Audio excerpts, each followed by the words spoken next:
to unravel. When he confronted her about hanging out on a boat with another guy, she finally admitted they did molested her. She says Ms. Holliday put her on the phone with one of the other guys, but he thought he was talking to her grandma and confessed he was with her at a hotel. One of the other men, Mr. Williamson, is in court. He says she told him there was a 50-50 chance he was the father. Then I'll get an answer. She tell me, oh, it's a 50-50 chance I might be the father or I might not be the father. With at least 3 men in the mix and a grandma, Mr. Bonner admits he cheated on Ms. Fahey, so she went right out and got with her ex-boyfriend for revenge. Correct. But you both are cheating. Okay. One time. I did it first, then she went her way for her. Your Honor, that's a lie. He cheated on me, and then I split up with him. I turned around, and a month later, I hooked up with my ex. I was with my ex 3 days and messed around with my ex 3 days. Now, his biggest reason for doubt is the baby's skin color. He asks the judge how 2 white people can make a brown baby. Why are you so adamant that she's not your child? Tell me how 2 white people make a brown baby. Oh. But she fires back that her own mother has a darker complexion, so the baby could have gotten her color from her grandma. My daughter does have a little bit of color to her, okay? But that does not mean nothing because my mother, she has color to her. So that does not mean nothing. I was a dark child. He's a total mess. He admits that when she was 7 months pregnant, he left her to go back to his ex because he was on drugs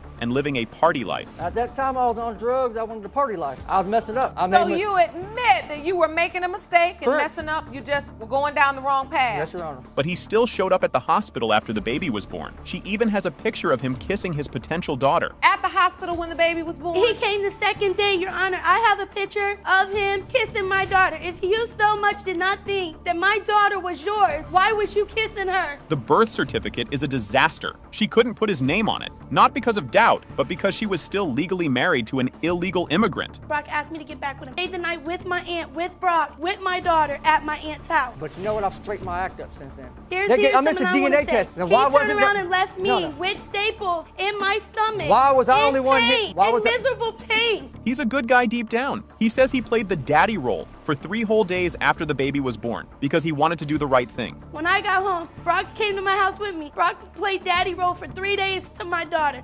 This is crazy. She claims that when they were in a different court, he actually told her to tell the judge that he was the father. I went into the courtroom. Brock told me, go ahead and say, I am the father. I said, Brock, are you sure? He said, yes. Because of that, he was hit with a $7,000 child support debt and was even arrested when he finally showed up to court. You claim you went to court and you were handcuffed. Why were you handcuffed? When I went to court, I moved from Orlando, which I was staying with her. They did give me a DNA test to go do to court date, so they automatically hit me as a father. I go in the courtroom, he goes, you're $7,000 behind. You're going to jail today, Mr. Bonner. But he has totally turned his life around. He's sober, has a new 2-week-old baby with his fiancée, and is ready to be a good dad if this little girl is his. Not your baby. First of all, I got a 2-week-old baby right now with the girl I'm fixing to marry. I made my mistake. I lost both my kids due to drugs, man. I had a party life. I had 2 kids, wasn't ready for kids. I made that mistake. My ex-wife got my son. The other woman got my other son. I got a 2-week-old son with the woman I'm with now. I made mistakes, but you know what? I've straightened my life up. I don't smoke cigarettes no more. I don't drink alcohol. I don't do drugs. I can pass any drug test right now. The DNA results are here. Is this his baby, or was her revenge hookup the real answer? When it comes to 3-year-old Nevaeh, Mr. Bonner, you are not her father. She said, yeah. She said to me, what's your name? I looked at her crazy like, why? Then she said, Rico. We might have had sex a long time ago and I have a baby at the bus stop. Okay, see her at the bus stop and she tells you, we had a one-night stand and you may be the father of my child. Just like that, Your Honor. This whole mess starts with Ms. Hicks, who admits she was very promiscuous and was with 3 different men when her son Micah was made. Ms. Hicks, you say that when your 4-year-old son Micah was conceived, you were having unprotected sex with 3 different men. I met Rico here when I was 17, 18 years old. At that time, I was very promiscuous, but even though I had a boyfriend at the time, I was still sleeping around. I was young, doing my own thing. She's already tested 2 of them. Her ex-boyfriend was proven not to be the dad, and an incarcerated man was also proven not to be the one. So now you're getting the first guy tested. The test came out that, he wasn't the dad, tears flew, all of that other sad stuff. So then you went on to possible father number 2. And he was incarcerated at that time. Once he got out of jail, he got the swabs and all of that. Now it's all down to Mr. Bolton, a man she calls a wham, bam, thank you, ma'am doofus from a one-night stand years ago. I ended up running into Rico, drinking, talking, chilling. It was a wham, bam, thank you, ma'am, deuces.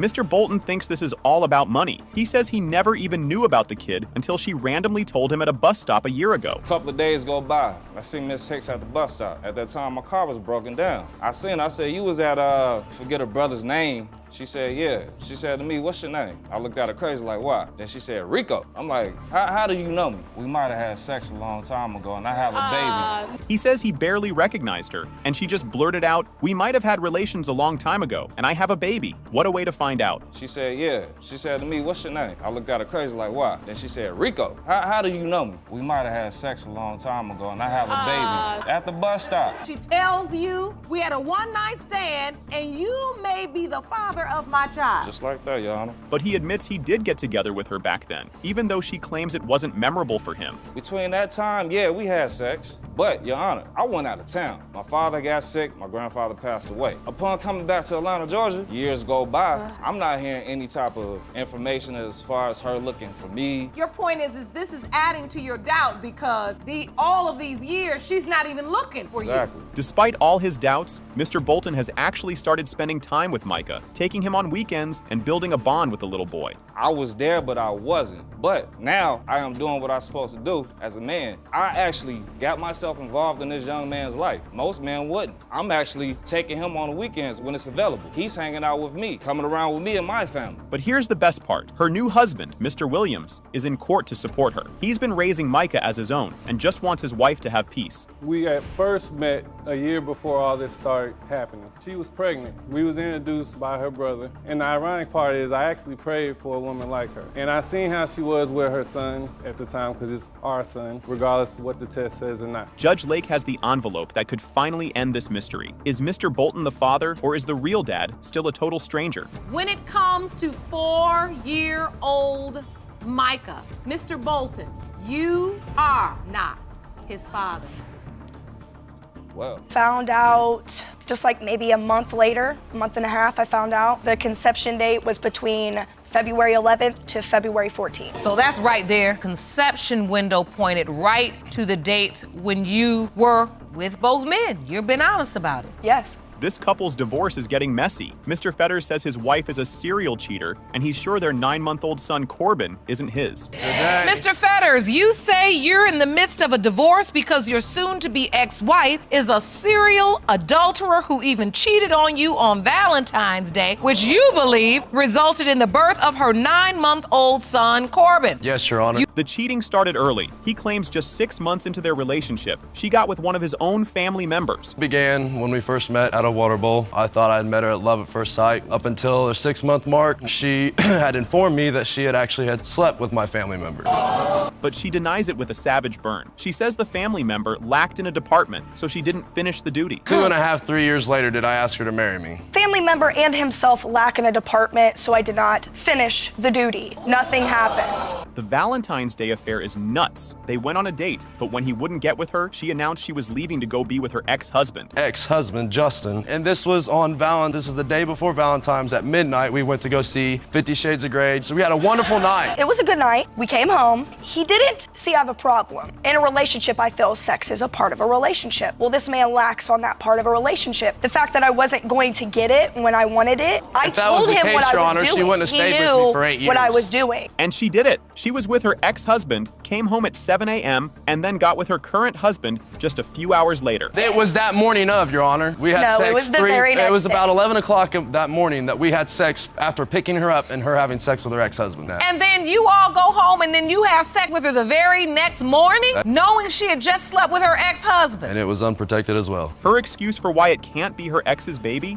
A doctor told him his sperm count was too low to have kids. My marriage with him ended because he can't have children. A doctor told him his sperm count is too low to conceive. So did the doctor tell him he can't have it? Yes, it's a chance that he can have any children. Despite all the drama, the husband, Mr. Fetters, was there for the whole pregnancy and even did skin-to-skin with the baby right after his he was born. Where were you? Did you show up? Yeah, I was there every step of the way. I was there for pretty much majority of the appointments if I wasn't at work. I was there for skin-on-skin contact because the mother had to have a C-section to hold him against my skin for the first 2 or 3 hours. So I developed a really tight bond with that child. Her proof the baby is his? Mr. Fetters and his other kids all have cleft chin, and so does baby Corbin. She says it's a family trait. Undeniable proof of why I believe he's yours. And what proof? Why do you believe it, Miss Fetters? Because as the other children he has, and my son and himself all have cleft chins. It's hereditary. One parent has to carry that gene. But he fires back with a bombshell of his own. He says the other guy, her ex-husband, also has a cleft chin. Your Honor, but the other possible potential father does have one. No, he does not. I mean, I don't... After all the cheating and the battle of the cleft chins, the DNA results are here. Is the father her loving husband or the ex with the low sperm count? It has been determined by this court. The biological father is Mr. Fetters. I love you. I miss you. I want to see you and my son. I want to be with y'all. We can do And this he's together. nodding his I head have my evidence affirmatively. and everything, Yes. Your Honor. All of it. I ain't gonna lie to you. This whole mess started with a fling. Mr. Kirk denies he was ever in a real relationship with Ms. Antwine, but she says they were getting together every day, 24/7. Me and him started talking. He stated to me that supposedly that we were just flinging around. Now, Yes, Your Honor. from what I was told, I told him straight up, I don't know about this whole fling thing. From what we built, Your Honor, that's a we lie. were messing around like every day, 24/7, every night. It was like there was no time to cheat. His big reason for doubt claims she told him he wasn't the father, and he also thought he was sterile because he couldn't have a baby with his last girlfriend. Yeah, I mean, I had that doubt, that he wasn't mine, He told me that he wasn't. I believe that I was sterile. I tried to have, a child, my ex-girlfriend before her for like 6 months, and it never just happened. I thought that I couldn't even have no kid. That's another reason why I didn't believe that the child. But his own wife, Miss Hanley, joins the show and says he didn't tell her about this secret baby until she was already pregnant with their daughter. Were you aware that your husband could potentially have a son by Miss Antwine when you met him? No, not when I met him, no. How soon after your relationship began did he make you aware of that? I would have to say it was, 5 months when I was pregnant with my daughter? And he told you then?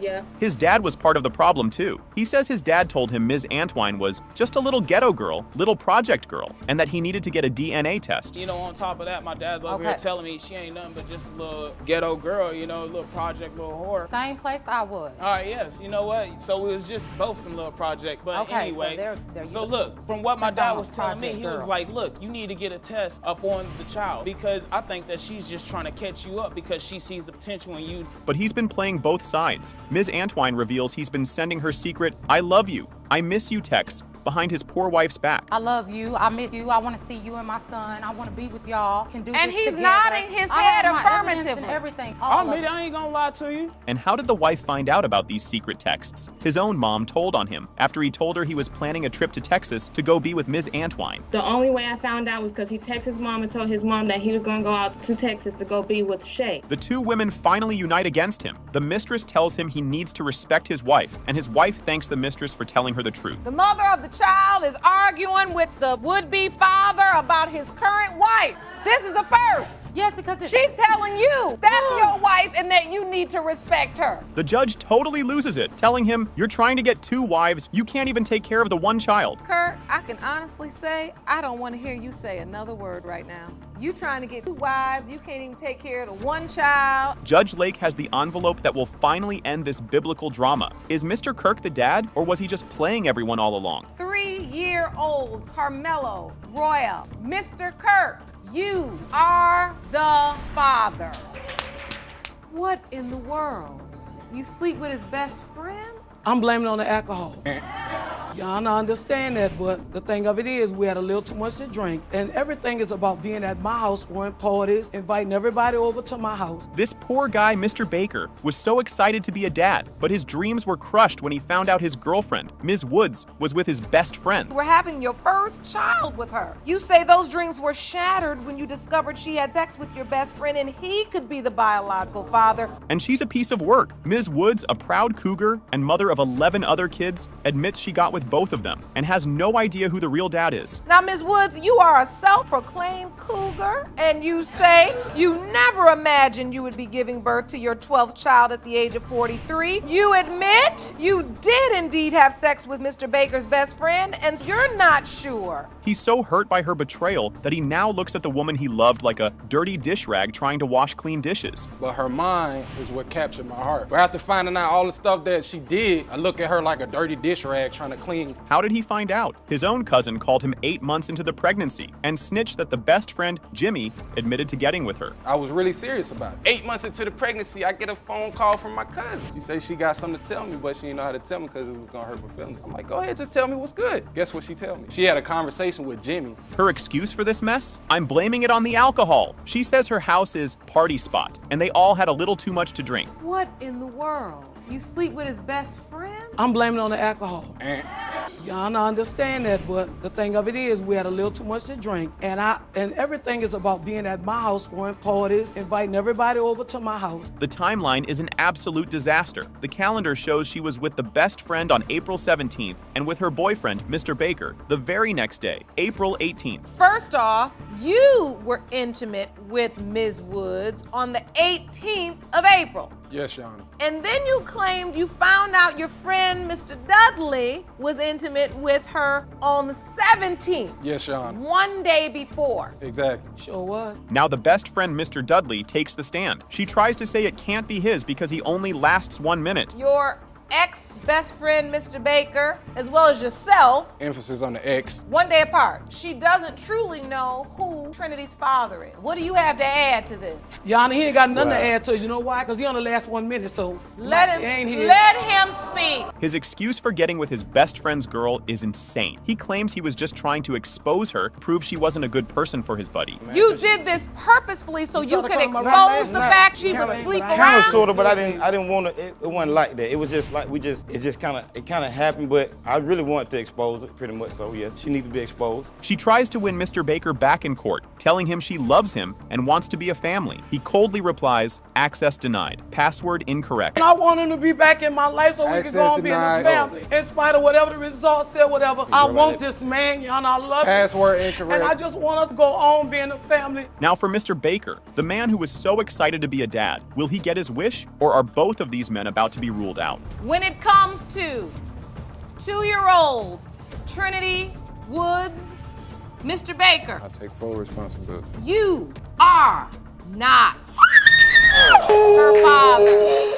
He lied and led me on. He led me to believe that he was single and that he was all for me. Thanksgiving, he was at my house. I made a joke to him, like, what would you do if I got pregnant? Just joke. And he was like, you can't do that. And I'm like, why? He said, because my wife would divorce a wife. Oh! Ms. Clifton is furious. She says her ex, Mr. Little, stopped paying for their twins after he found out another man was also giving her money for them. Ms. Clifton, you say the defendant, Mr. Little, stopped paying for your twins after finding out another man was also providing money. Yes. Her defense for taking money from multiple men? She's a broke nursing student, and if one man can't help, somebody still got to do it. Your Honor, I'm a full-time nursing student. I work 19 hours a week and I get paid $7.25 an hour. I have 3 children. My oldest boy plays football. I need help. If I can't do it for the kids, if they need something, if I can't do it. She thought he was husband material until he dropped a bomb on Thanksgiving. He had a wife. He awesome to me. He was a good man. He was about his business. I was like, this is husband material. I feel like I had hit the jackpot when I met him. Why did it end?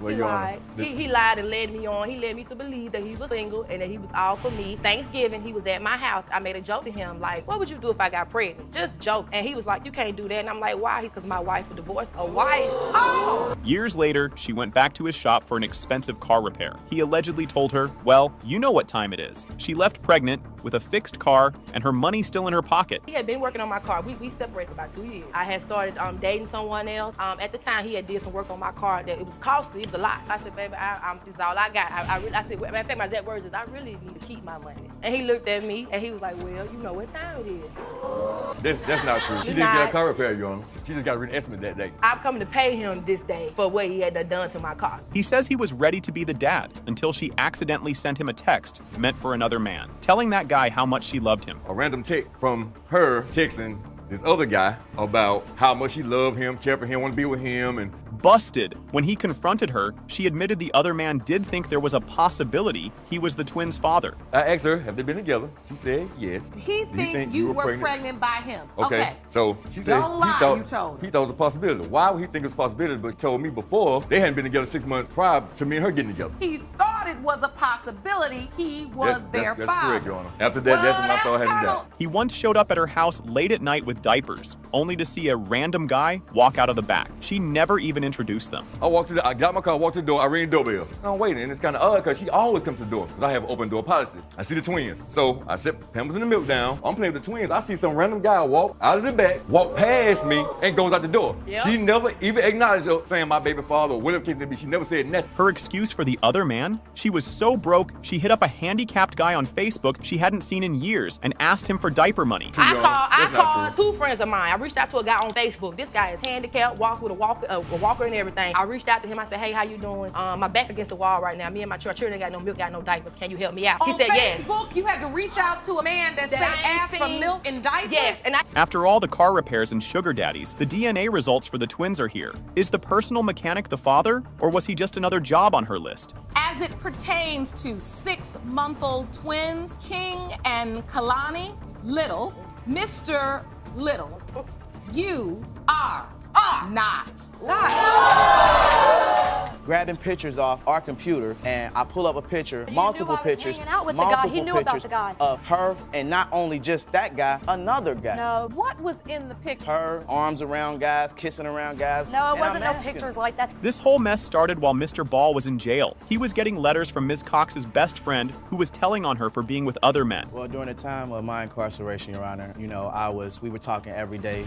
Maybe within the last 90 days of me, serving my time, I was getting letters from her best friend stating to me that she was sleeping with other men, going out with other men, that everything wasn't, what I was being told. It wasn't what it seemed. But here's the crazy twist. The best friend who was snitching is also the mother of Mr. Ball's other child. What a tangled web. She beat me to the punch my best friend at the time is his other child's mother. Ms. Cox says the best friend is just a jealous hater who still has feelings for him and was trying to break them up so she could have him all to herself. Who also still has feelings for him and wanted him to come home to her. But that has nothing to do with it. But Mr. Ball says when he got out, he saw proof with his own eyes, confronting one of the other guys right in front of her at a grocery store. Well, when I got home, she told me yes. I actually bumped into this guy at the grocery store. As I bump into him outside, I'm asking him, hey, what's going on, man? I'm hearing that, you've been talking to my girl or whatever. That's not true. Together. I'm sitting there talking to this gentleman. I'm asking him, what's going on? He's telling me, well, did you know that That's we not true. He did some more snooping and found over 100 text messages on her phone from the same guy in just one day, where she was telling him that she missed him. Everything was fine. She said, I'm tired, I want to lay down. But when she laid down, her phone went off. I said, well, if she's sleeping, I'll answer, no problem, whatever. We don't have an issue with that. So I picked up the phone. It was over 100-something messages in that phone. And that's not just over a time period. This is over one day. So I'm looking at the messages. Come to find out, it's the same guy that's been going on from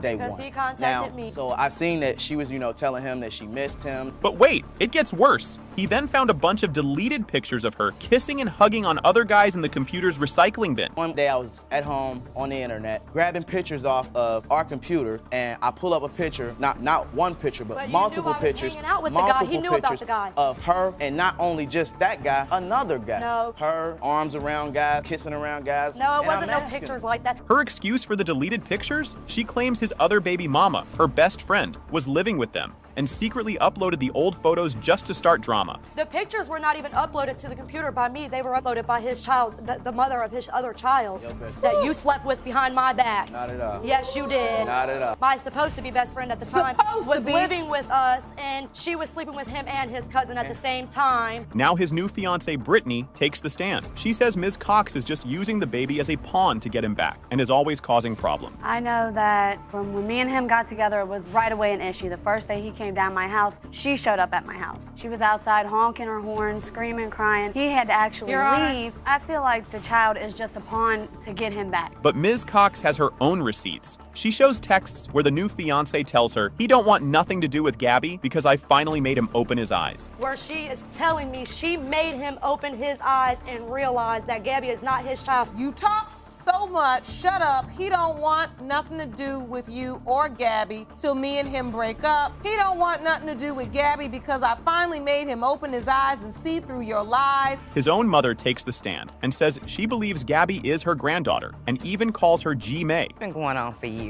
They were teenagers when they met. It was innocent, cute, fun. There was no babies, but, it's just a lot of anger. I don't like the fact that, my granddaughter, that's what I call, she calls me G. May, it's short for Grandma Erica. After all the jailhouse letters, secret pictures, and new fiancés, the DNA results are here. Is Mr. Ball the dad, or was his other baby mama telling the truth? It has been determined that, Mr. Ball, you are her father. A few weeks later, me and Mr. Lawson reincarnated and we got back together. And, you reincarnated? Well, I'm trying to put it into words. We got back together because we have been together on and off for 5 years. Oh, you reconnect. This whole mess starts with Ms. Bargy, a married woman who had an affair with her ex-boyfriend, Mr. Lawson, and now has no idea who is the father of her baby girl, Kenna. Ms. Bargy, you and I spoke briefly in my chambers. Yes, Your Honor. You admit you cheated on your husband, and now you are caught in a paternity triangle, with both men believing they fathered your 2-month-old daughter, McKenna. She's in court today desperately hoping the baby belongs to her husband, Mr. Bargy, so she can save her marriage from this total disaster. You are hoping today's DNA results prove your husband is her father so you can save your marriage. The husband, Robert, is an amazing guy. He's fallen completely in love with baby McKenna and tearfully says, "That is my baby, no matter what." I could be at work for 10 to 12 hours a day. I take 5 minutes out of my time, busy or not at work, video call, sit here like that right there. I wake her up when I get home. And as soon as she hears my voice, she's smiling. And as soon as she hears the car pull in, she knows I'm home. But the other man, Calvin, is just as sure. He says, "I believe I am the father because I was around. She was with me when she got pregnant." You believe you are McKenna's biological father, am I correct? Yes, Your Honor. I believe I am because I was around. She was with me when she got pregnant. I was there for the whole pregnancy. I was there when McKenna was born. How did this happen? She was having problems with her husband, so she reincarnated her relationship with her ex, Calvin, and they even got a place together. A few weeks later, me and Mr. Lawson reincarnated and we got back together. And, you reincarnated? Well, I'm trying to put it into words. We got back together because we have been together on and off 5 years. Oh, you reconnected? Yes. But here's the crazy part. While she was living with her new man, Calvin, she found out he was getting with one of his exes. He had spoken to one of my friends and they had talked about actually being together. Friend was one of his exes. His ex actually messaged me and was showing me messages that him and her were sleeping together when me and him. Mr. Lawson? Yes. So what did she do for revenge? She went right back to her husband and got with him. She literally cheated on her affair partner with her own husband. So you cheated on your husband with Mr. Lawson, decided to go get a house with Mr. Lawson to only find out that he was cheating on you. She told you that he was still sleeping with her, so you went back and started sleeping with your husband. Yes.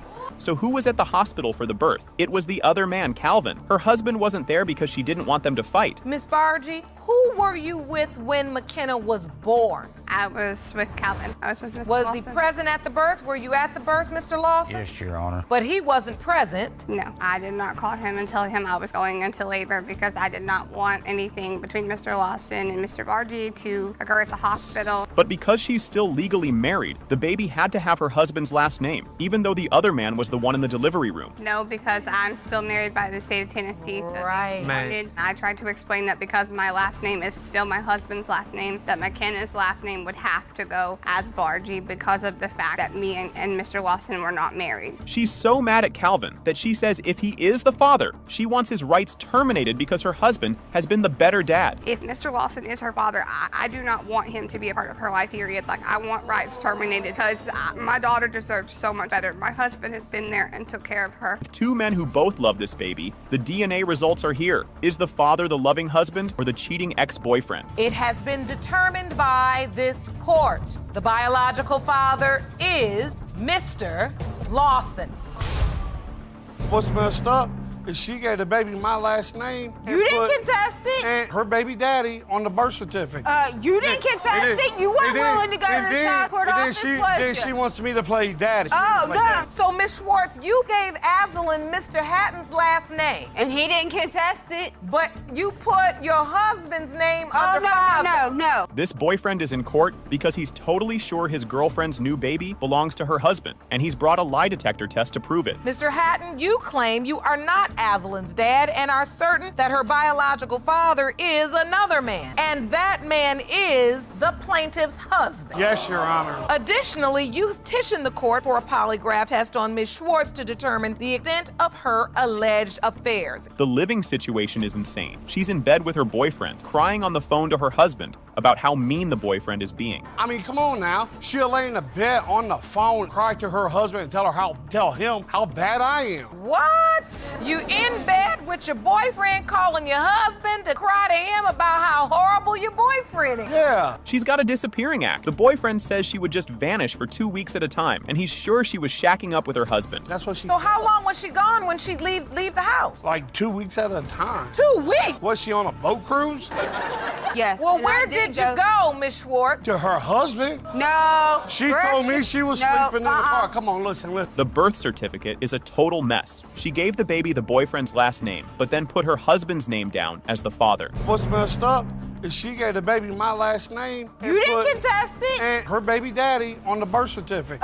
You didn't contest it. You weren't willing to go to the child court office, Then she wants me to play daddy. Oh, no. So, Miss Schwartz, you gave Azalin Mr. Hatton's last name. And he didn't contest it. But you put your husband's name under No. Here comes the husband. Mr. Schwartz takes the stand and calmly admits his wife got with Mr. Hatton and multiple others. Tell the court about your relationship with your wife. She cheated on me with Mr. Hatton and multiple others. This is a new level of wild. The husband admits he would talk his wife and her boyfriend through their fights on the phone, and even drove her to the boyfriend's house. And I was also calling him on the phone right in front of you. Yeah, and you guys even got into an argument one night, and I picked the phone up, called Hatton back, and talked you guys through it. I even took you the 250 miles to him.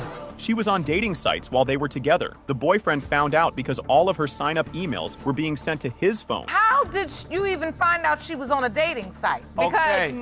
Because her email was linked to my phone, and when she joined these sites, it sent it to my phone, the conversations, everything. The lie detector results are crazy. She's asked if she was with another man, and she passes by admitting she was with a woman. So you basically confessed to being with another man? I did not know it was with another man. She told me she cheated on me with another woman. She told me that she was with a woman. Yep, I did. But she gets totally caught. When asked if she was with her husband, she said no, and the lie detector determined she was lying. You were asked, since your relationship with Mr. Hatton began, have you had physical sexual contact with your husband, Mr. Schwartz? You said no. The lie detector determined you were being deceptive. Judge Lake has the envelope that holds the truth. Will the husband or the boyfriend be named the father in this crazy hurricane of a relationship? It has been determined by this court. The biological father is Mr. Hatton. Staying with my cousin. I was in a relationship with another man. And when I found that I was pregnant, the other man said, if you decide to keep baby, let end the relationship. That's how I ended back up with Daryl. Thank you. A grieving mother, Ms. Banks, is in court because her son, Daryl, was tragically murdered before he could find out if he was the father of Ms. Hawkins' baby, Jasani. Ms. Banks, you say the defendant is pinning her baby on your son, Daryl, who was tragically murdered before her child was born. You say Daryl told you he didn't believe he was the father, and you intend to prove that today. The grandma says her son had big doubts. He told her he didn't believe he was the father, and he's not the only guy Ms. Hawkins was with. For the simple fact that Jada and my son had a very rocky relationship. Me and my son were really, really close, and we were really close. We talked all the time, every day. He would just call me to tell me that he loved me. I never knew of Jada really until right before my son's death. But Ms. Hawkins swears she was totally loyal. She says she was only with another guy for 2 weeks and was already 6 weeks pregnant before her, and Daryl even broke up. When you were broken up, were you all seeing other people? Yes, he was seeing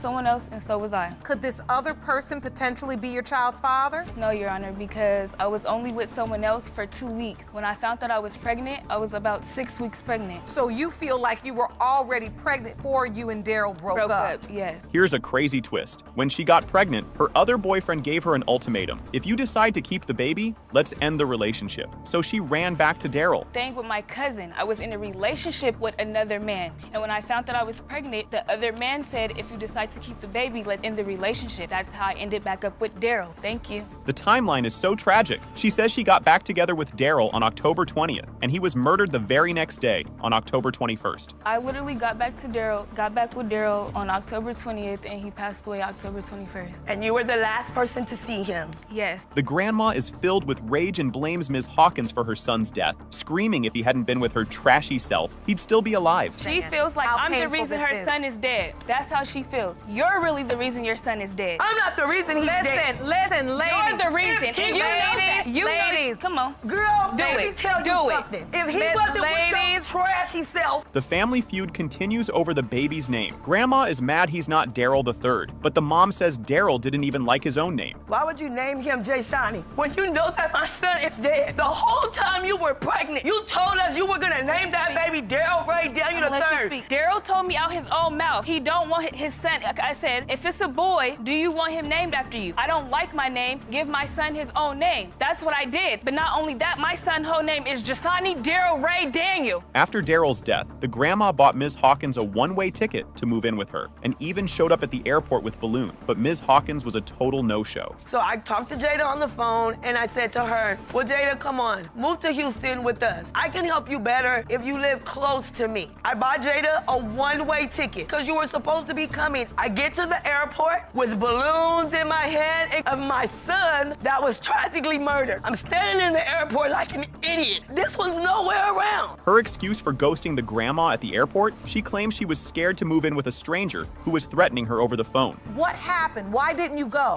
I only didn't get on the plane because at the time, Daryl had just passed. She was going through a lot, calling me, picking fights with me, threatening me, making me feel I don't know you. Like you said, I never met you in person. I don't know you, and I'm going to jump on a plane to come move with you. I was threatening you. Despite all her doubts, the grandma admits she sent a locket with her son's ashes in it for the baby. Why would she do that if she thinks it's not her grandkid? She did one thing for Jasani when he was a couple months old. Ordered him some clothes and sent it with a lock with Daryl's ashes in it. Why are you doing that if you don't feel like it's your grandchild? Judge Lake has the results. Is baby Jasani the last living piece of a young man gone too soon? Or will this grieving grandma's deepest fears be confirmed? The percentage of relatedness between Miss LaWinda Banks and Jasani Daniel is 99.99%. You are related. And so when your mom told you he could potentially be your biological father, when was this? How did she tell you? Last night. Yeah.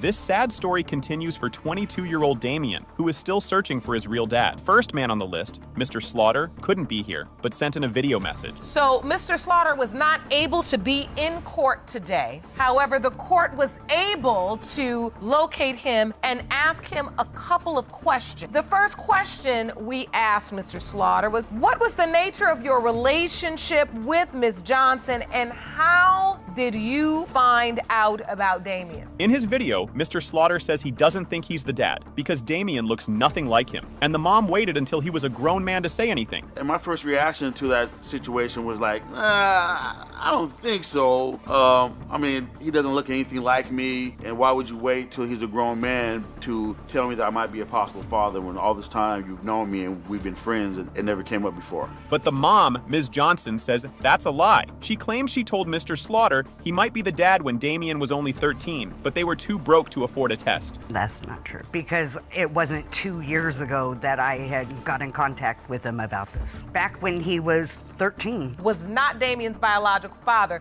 and you said you were sleeping around, so you just said, you know what, I'm fanning out and I'm telling everybody I was having sex with, you could potentially be my son's biological father. Frustrated, Damien speaks up, saying it's ridiculous that he's 22 and still has to do this. Everybody else want to know who their dad is, It's ridiculous. Like, I may be 22 now, just like everybody else. Everybody else wants to know who their dad is. I want to know who my dad is. It just shouldn't matter because I'm 22. I want to know who my dad is. But in a sweet moment, Mr. Slaughter promises in his video that if he is the father, he will be a good role model and mentor because it's never too late. This is how he responded. If I am proven to be Mr. Johnson's father, I'm gonna definitely, be a good role model to him, a mentor, do all the type of stuff that a dad is supposed to do for a up-and-coming young man. I know it's very important for a young man to have a father in his life, and it's never too late. Just when you think things can't get crazier, the judge reveals that Ms. Johnson has now named a 6th potential father. We have 5 potential fathers. There's another one.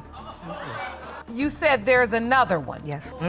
So that is Yeah, Miss. potential father number 6. Yes. Surprise! The 6th man, Mr. Harmon, walks into the courtroom. He says he and the mom are still friends, but he only found out he could be the dad 4 weeks ago. But she was involved in a sexual relationship with you, and that you are one of 6 potential fathers. When is the first time you heard Damien could potentially be your biological son? 4 weeks ago. Poor Damien's head is spinning. He reveals he only found out about Mr. Harmon, potential dad number 6, last night. And so when your mom told you he could potentially be your biological father, when was this? How did she tell you? Last night. Yeah. In the most heartbreaking moment of the show, Damien completely breaks down, crying, "I feel like I'm not as good as everybody else because they all got dads." Feel like I'm not as good as everybody else because they all got dads. Oh. Judge Lake has 4 envelopes that hold the truth. Will Damien finally find his father, or will his painful search have to continue? It has been determined by this court. Mr. Harmon, you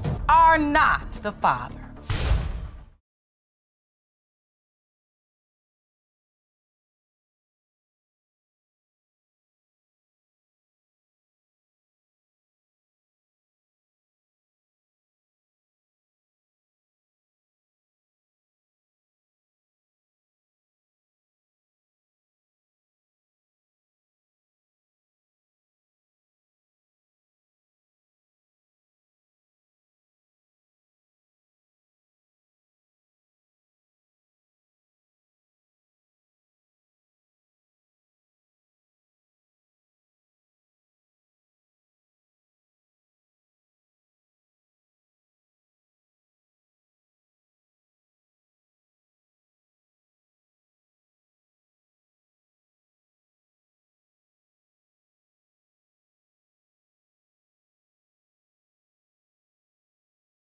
Because that baby is not my son. Here's the thing that she does. Is. Here's the Sorry. That's a lie. That's a lie. First of all, she's a liar because you just had a wild sex party that got shut down by the police station last week. Hello, ma'am. Yes, you did. Yes, you did. Yes, you did. Hoes in this That house. is not true. Why is your neighbors complaining about the sex that goes on in your household? There was no sex going on. This psycho grandma didn't just show up. She exploded in, suing for $1,000 because baby Elijah's too white. Is this a courtroom or a Klan rally with better lighting? Ms. McBird, you petitioned the court for a DNA test to prove your son, Kakitho Hughes, is not father of Miss Jackson's 2-year-old son, Elijah Jackson. You're suing Miss Jackson for $1,000 for defamation of character because you claim she posted comments on social media claiming you and your family are deadbeats. Not holding back 1 ounce of venom, Grandma McBirth unleashes her unholy trinity of insults for Ms. Jackson. Trash, trouble, and trifler. Can a human being even survive such legendary, soul-crushing shade?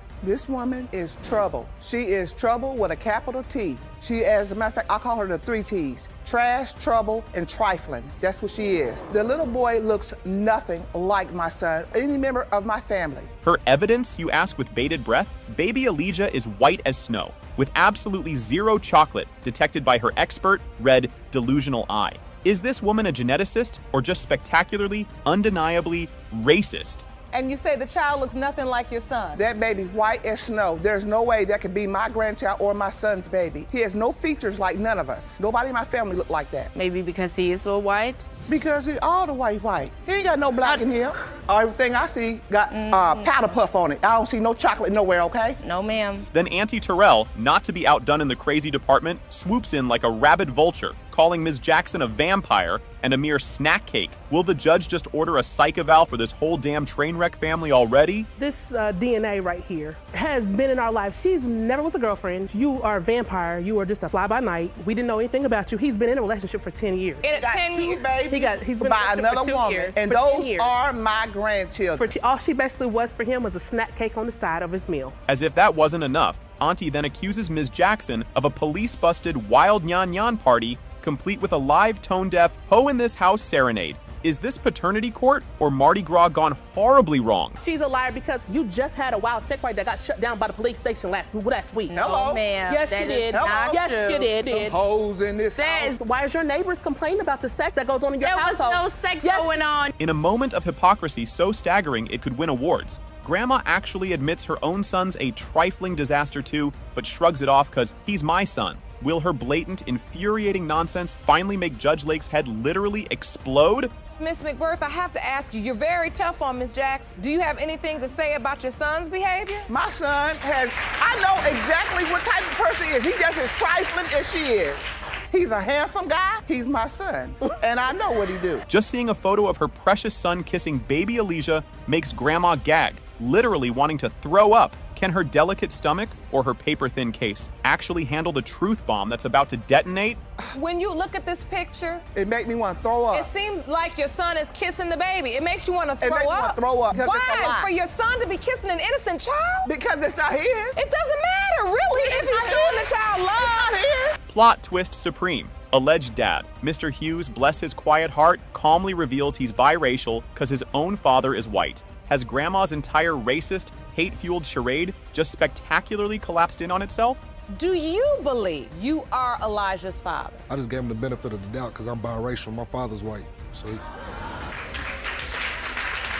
That child is not my son. But wait, there's more science. Now it's Nosebridgegate. Grandma fanatically swears her grandbabies are uniquely, genetically bridgeless, but Elijah dares to possess one. Is this her smoking gun, or just peak, certifiable delusion? You don't look like nobody I all know. my grandbabies don't have a bridge on their nose. That little boy got a bridge. Grandchildren all look alike. Every last one. All his kids. We're looking at the bridge of the nose. Right. And you're saying none of those match. None of those He match. has all of his He doesn't children look look alike. nothing like my son. All of his kids, they look. Little Elijah apparently calls other men daddy?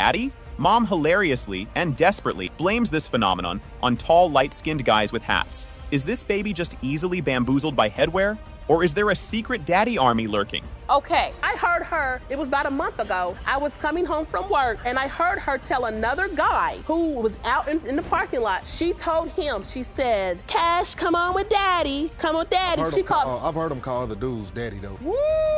Tell the truth. Tell the truth. She makes it hard on herself based because she feels a lot of doubts in the situation. Were you having your son Elijah call someone else daddy? No, ma'am. The moment of truth for two white baby Elijah is finally here. After all the Nosebridge nonsense and racist color charts, will Grandma's bonkers theories be utterly annihilated by cold, hard, unforgiving science? And whether Mr. Hughes is the father, Mr. Hughes, you are Elijah's father. Did she even tell you she was going into labor? She called me that day and told me, and I told her I'll come up there in a little bit, okay? Well, my family went up there. I called her back, said, hey, I'm on my way. She told me not to bother. Mr. Wheat passionately claims he's been robbed as a father to 19-year-old Sierra.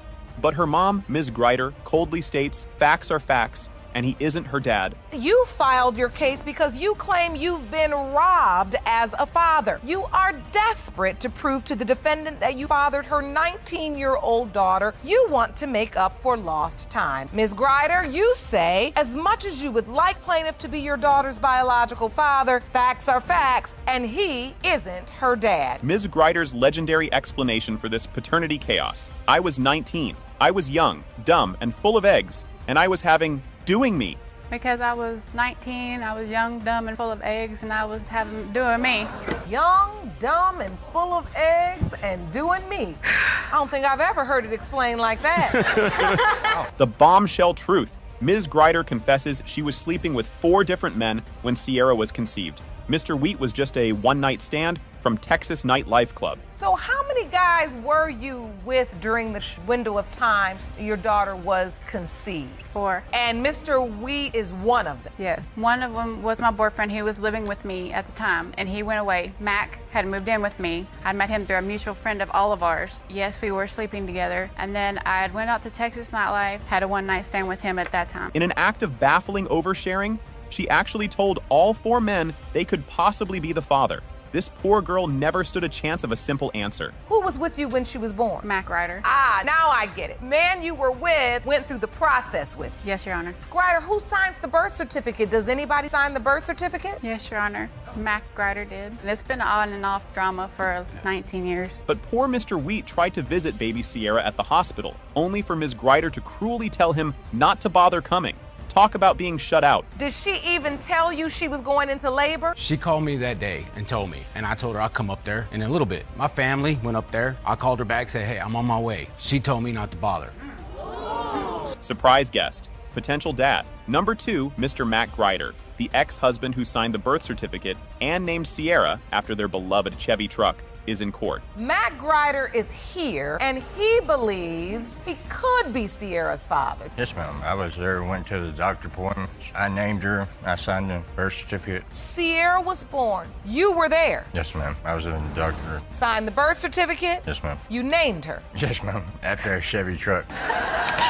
Sierra, now 19 and in tears, just desperately wants to know who her real dad is after a lifetime of her mom's confusing possibilities. Upset that I never knew who my real dad was. And when you say you never knew, never. You were always told that it was uncertain. I've had a father figure throughout the years, and he's watched me grow up, and she kept on telling me that these could be the possibilities, and I just had to live with it until today. I'm trying to figure out who my dad is. The first DNA results are in for Mr. Grider, the man who raised Sierra. Is he her biological father, or is this just the dramatic start of eliminating the 4 contenders? The first result is for Mr. Grider. When it comes to 19-year-old Sierra Sloan, it has been determined by this court, Mr. Grider, you are not the father.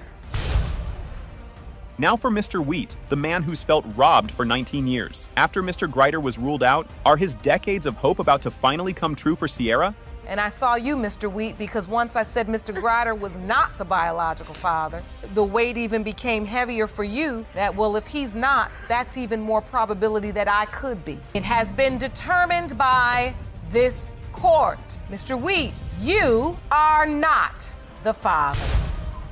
But my mom, however, had told me on more than one occasion that she had DNA done between me and Mr. Seaton. She also told my grandmother, Karen, and when asked about the result, I contacted our local DNA centers and did some research, and they have no DNA on file. Ms. Jessica Seaton hauls her own mother, Ms. McPeak, into court, screaming paternity fraud after a 30-year lie about her real dad. You've brought your mother to court because you claim she committed paternity fraud and lied to you about the identity of your biological father. You were raised believing one man was your father, but are here to prove another is your dad. You've petitioned the court for a paternity test to finally prove the truth. Mother McPeak ain't having it, viciously calling her estranged daughter Jessica a very cold-hearted person who just doesn't care who she hurts. My daughter doesn't care who she hurts at all. She's a very cold-hearted person, and she just does not care who she hurts. The bombshell that cracked this 30-year secret wide open. Jessica needed an emergency blood transfusion, and her presumed family, via dad Jesse Seaton, were not a match. Back in 2011, I had complications and I needed a blood transfusion. My mom was supposed to make it to the hospital. She never showed up, whatever the reason was. So my grandmother and my Uncle Paul had both donated blood for the blood transfusion, and it came out they were not. Either one of them wasn't a match. So they couldn't give me the blood. Grandma Karen's ghost-written truth bomb. Okay, a letter. Her late son Jesse wasn't Jessica's dad. Mom Teresa was shacking up with Greg Bryson while pregnant. It reads, I know my late son Jesse Seaton is not Jessica's father. Everyone in town knows that Teresa was with Greg while she was pregnant. I don't know why Teresa keeps denying it, which is Greg. When my son Jesse started dating Teresa, she was by Greg. My hopes for Jessica are that she will finally know the truth. Jessica tearfully describes how the man who lovingly raised her, Jesse Seaton, tragically died believing she was his only precious daughter, a pain that still haunts her.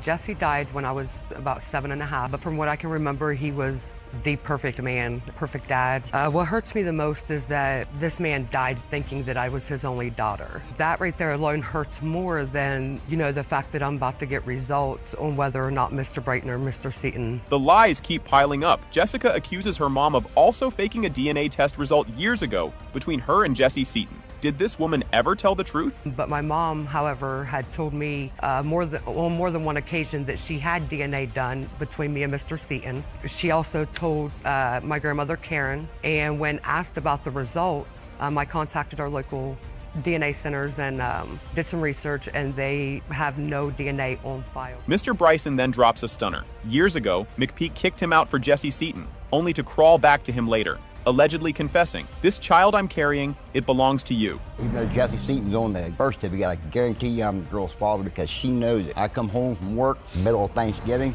there was all my stuff sitting outside. It's snowing. I'd already paid the bills, and people across the street let me move in. She had come over several times and told me to my face, I am sorry that I made a mistake, did what I did to Jesse. This child I'm carrying belongs to you. But wait, there's more. Bryson accuses Ms. McPeak of juggling 4 men back in the day, needing multiple men for multiple things. This just gets messier. Did you think you were the only one she was having? Oh, no, Donna. There were several other men she had been with. I found this out later on. But, it's, How many men did you find out she was with? 4. But, it's the kind of thing, without being rude to anybody and anybody taking anything offensively, there are those people that need multiple men for multiple things. Judge Lake holds the envelope that will rewrite Jessica's entire identity. Is her biological father her beloved late dad, Jesse Seaton, or the absolutely certain Mr. Bryson? It has been determined by this court. The biological father is Mr. Bryson. Thank you. I got married, which I shouldn't have. Just understand me, I'm sorry. I don't see you or get to talk to you, but I have to be miserable, no Kadeem. Then you write back, Mr. Ward, when I'm done with this, you can have all my time and you can have it now. I just want to get this divorce and be done with her. Ms. Norville drags Mr. Ward and his brand new wife, of just 2 weeks, to court for baby Jacqueline, blaming the wife for his sudden paternity denial. Ms. Norville, you summoned the defendant and his wife to court to prove that he fathered your 7-month-old daughter, Jacqueline. You say his denial stems from his immature wife, and you're here to set them straight. Because prior to him marrying the defendant, the person he's known that he knew for 2 weeks, he never denied it. She came with receipts. Norville dramatically reveals texts from Ward, sent last night from his hotel with his wife, whining, "I got married, which I shouldn't have. I'm sorry." He just texted me last night. But that's Mrs. Ward. You understand what I mean? I'm so sorry. I didn't mean to get married. Do you have in your hand? The text message from him last night while he was in the hotel room with his wife. The texts get even juicier. Ward allegedly told Norville, "When I'm done with this marriage, you can have all my time. I just want to get this divorce." I got married, which I shouldn't have. Just understand me, I'm sorry. So that means what? I don't see you or get to talk to you, but I have to be miserable, no Kadeem. Then you write back, Mr. Ward, when I'm done with this, you can have all my time and you can have it now. I just want to get this divorce and be done with her. Plot twist upon plot twist. Ms. Norville admits she kicked Ward out while pregnant with Jacqueline because her other EX needed me. This web is tangled. We moved into an apartment together. Not even a week later, she's kicking me out, telling me she cheated on me. So it's like... Honestly, I pushed him away because my ex, he needed me. And I felt obligated. And if that wasn't enough, Ms. Norville drops another bombshell. She's pregnant again by Mr. Ward right now, while he's freshly married to another woman. Because he was married and I didn't want to deal with it. What do that have to do with my child? Honestly, he was married. I'm just over it. And I'm pregnant now. I'm just over it. I'm over him. He's a liar. Pregnant by Mr. Ward? I didn't want to do that. And I'm pregnant now. Surprise star witness, Kadeem's own mother, Carmelita Wilson, marches in, testifying for Ms. Norville and boldly declaring Jacqueline is her granddaughter. State your name for the record. My name is Carmelita Wilson. Hi, Ms. Wilson. And you are what relationship to? I'm Kadeem's mother. And yet you are standing next to Ms. Norville. Yes, I am. All right, can you please tell the court why you're choosing to testify on the side that is opposing your son? Because Jacqueline, that's my granddaughter. Then Grandma Wilson unleashes a megabomb about her new daughter-in-law. Mr. Ward's new wife allegedly cheated for 7 months of their barely year-long marriage. For my son to deny her because he say she cheated. Well, his wife cheated for 7 months. They only been married a year. So basically she cheated through the whole marriage. Mr. Ward sheepishly admits he also doubted his wife's baby, Kadeem Jr., because her affair text went all the way back to January, when that baby was conceived. So I was at work, someone was telling me something, because you know when you love somebody, you know if somebody doing wrong, you can feel it. Go home, I grabbed the phone, went through it. What do you know? I seen a message right there, boom, right in my face. When I seen that, it went all the way back to January. I like, dang, it was a long time, you know what I'm saying, for you to be talking to this person, you know, pulling up to my house every time I go to work, was cheating on me. Was cheating. Hold your breath for this one. Ms. Norville then announces she's not just pregnant again by Mr. Ward, she's pregnant with twins. This man is a baby-making machine. And she's saying that it's your husband's baby again. Twins, my is more evident. Oh, twins, baby. Oh, ready. You said twins? Twins. Yes, ma'am. The DNA results for baby Jacqueline are finally here. After secret texts, new wives, other babies, and now twins on the way. Is Mr. Ward her father? It has been determined by this court. Mr. Ward, you are the father. Yes, I knew. I found out I was pregnant when I moved back, when Ann sent me money to come back. And this is his exact words. Oh, I'm gonna send you the money to come back so we could be a happy family and this and that. And did he know you had had the one night stand with somebody else? Yeah, he knew, because I told him. 18-year-old Ms. Currington swears her 42-year-old ex, Kim Larson, begged her for baby Kawera. They kept trying and trying. Now he denies her. It makes me feel pissed off, because we planned this baby. Planned the baby? Yes, we did. What was said? He wanted to have a baby by me, and that was that. And we kept trying and trying. His explosive defense? He's got a new girlfriend and claims Currington is a player and unpredictable who plotted this whole baby situation to trap him. Yes, because I'm in another relationship. Mr. Kim Larson, you deny this baby. You say this baby's not yours. Yes, Honor. I can explain that to you. She's a player. She's unpredictable. She played a game with my emotion. She plotted. The great no protection debate. She screeches he don't believe in condoms. He fires back that she swore she was on birth control. Who's telling the truth here? Were you using protection? No. Then you were planning to have a baby. Your Honor. No, you told me. He said he don't believe in condoms. But you told me you was on birth control. Oh. Yes. Enter Kim Larson's disapproving daughter, who viciously calls Currington a predator who took advantage of my dad and be messing around in the streets. I know these types of women. They prey men like this, like kind-hearted, very openly, and she took advantage of my dad. We don't even know if it's, if that's my dad's baby because she be messing around in the streets. So how are we supposed to know for sure if that's my dad's baby or not? So that's why we here. Their sketchy first encounter. At a hotel, he was desperately searching for his then-girlfriend. Ms. Currington sweetly offered to help him look, secretly hoping he wouldn't find her after spotting his nice car. I met Ian at the hotel. He came in, he approached me and asked me if I'd seen his girlfriend at that time. And I said no, but I would help you look for her. Yeah, I seen her pull up in that nice car. I'm like, who is that? So to find out he come in here looking for his girlfriend. Oh, you saw him pull up before he even got in the hotel. Look at him get out his little cute car. And you thought he was handsome. Mm-hmm. Oh! He shamelessly admits being instantly attracted to her thickness when she paraded around in booty shorts. She happily admits taking his money and cars because he likes black women. Oh, he was giving an arrangement out. He was giving out benefits. Yes. And you were taking them. Yes, because he said he liked black women. Oh, and so you had thought you found yourself a nice little sugar daddy, little older man that was going to do for you and your son. Mm-hmm. I decided to follow along, see how far she go with this. Within days, she claims, or mere weeks, he says, she had already shacked up in his place, joyriding in his car, while her cousins, and maybe an extra boyfriend, partied it up. She moved at my place. Within 2 weeks. Because we I moved bonded. at his place 2 days later and drove his car after I met him at the hotel. He had me drive his car. He let me. He was giving it to me like that. She had her cousins up in there. Also, my neighbor been calling me saying that she had multiple guys in my house. Whoever, I don't know what to believe. Plot twist. After their messy breakup, he got evicted. She had a one-night stand in Indiana, only for he himself to send her money to come back and be a happy family. Between that time when she was pregnant, she was with this guy pretty much through the whole term. And I'm still is. Yeah, Getting she married still too, is. September 1st. And he's been taking care of her throughout this whole journey. I found out I was pregnant when I moved back, when Ann sent me money to come back. And this is his exact words. Oh, I'm gonna send you the money to come back so we could be a happy family and this and that. And he knew, because I told him.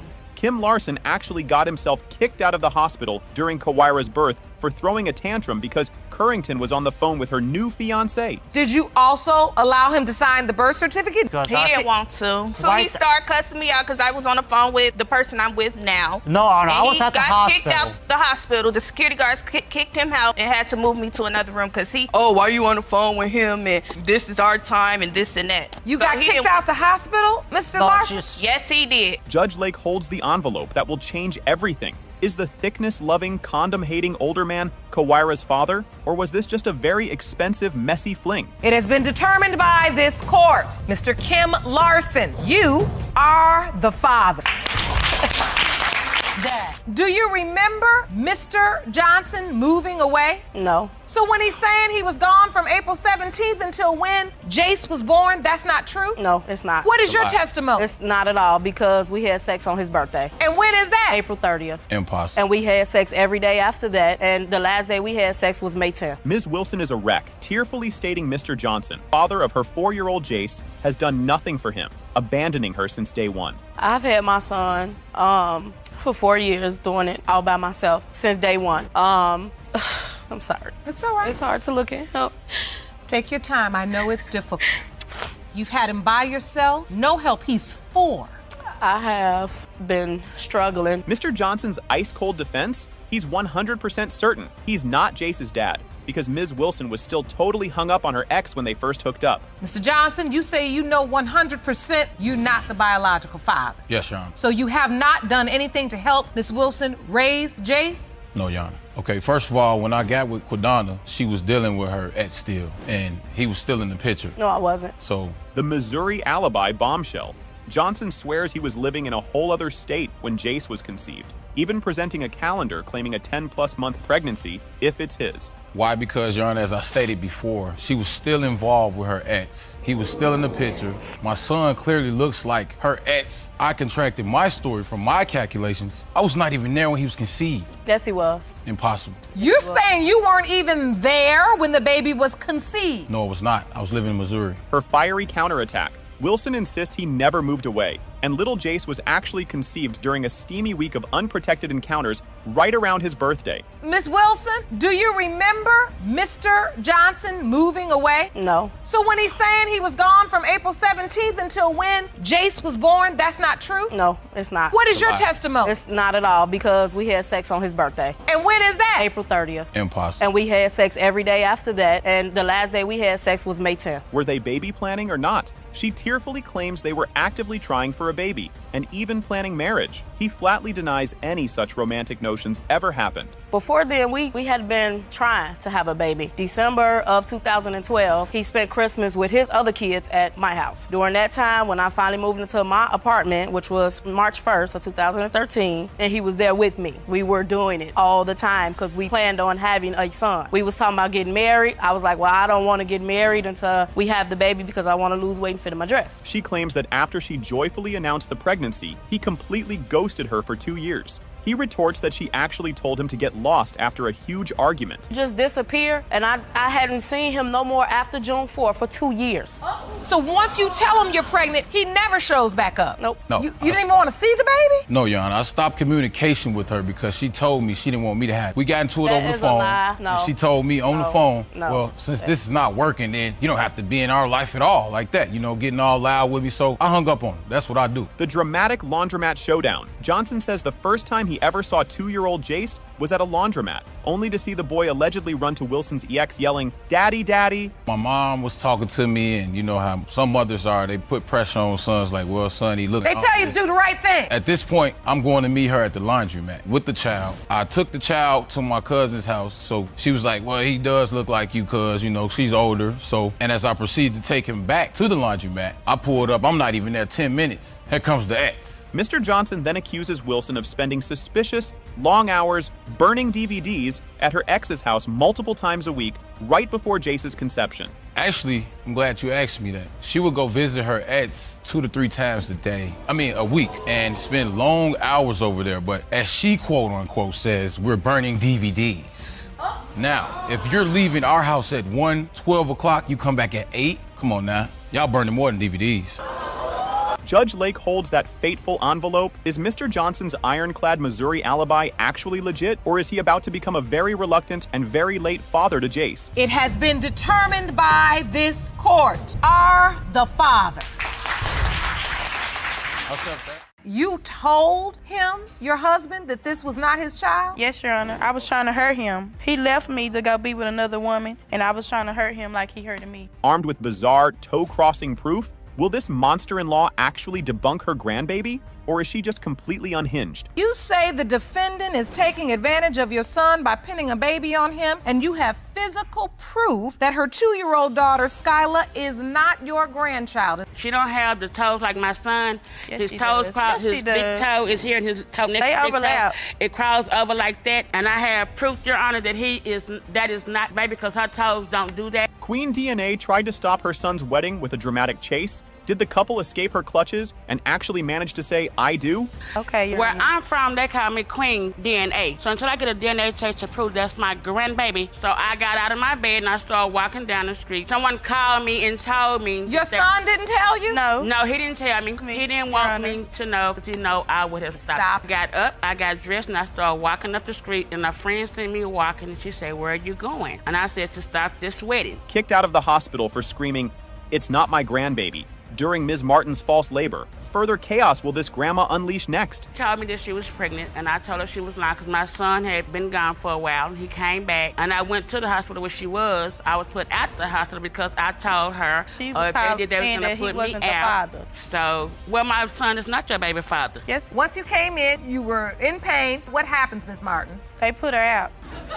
Can grandma's ironclad proof of uncrossed toes and missing family eyebrows actually convince a court? Or is she just inventing wild genetic theories on the fly? You said that's not my grandchild instantly. Yes. She don't have the toes like my son. Yes, His she toes does. cross, Yes, she his big does. toe is here and his toe next They to big toe. overlap. It crawls over like that, and I have proof, Your Honor, that that is not baby because her toes don't do that. Eyebrows that's me and my son and my daughter have. She's so two. I know They that's haven't not my grew son's yet. baby. I mean, they grew. All All right. right, baby's supposed to come out with full-blown eyebrows. With Grandma Autry charging $50 a week for babysitting, DNA pending, of course. Will baby Skyla ever actually get the coveted family discount, or is she out of luck? Your Honor, if they go to the No, they club, they don't. got to pay to get in the club, they got to pay for their drink, they got to pay to park, so they're going to But pay that's me to not babysit. why. That's not why. That's on the weekend. I asked her during the week so that I could work. If I get a DNA Yes, you test, did. Your Honor, should I give you a discount of $50 a week that I will watch her? But why do I have to? Wait, you said, Miss Autry, you gonna give her $60 a week? Yes, ma'am. When Ms. Autry's own daughter testifies that baby Skyla is her beloved niece, will this shocking family feud explode right there in the courtroom? Miss Cooper, you are Miss Autry's daughter. Yes, ma'am. Look at her eyebrows.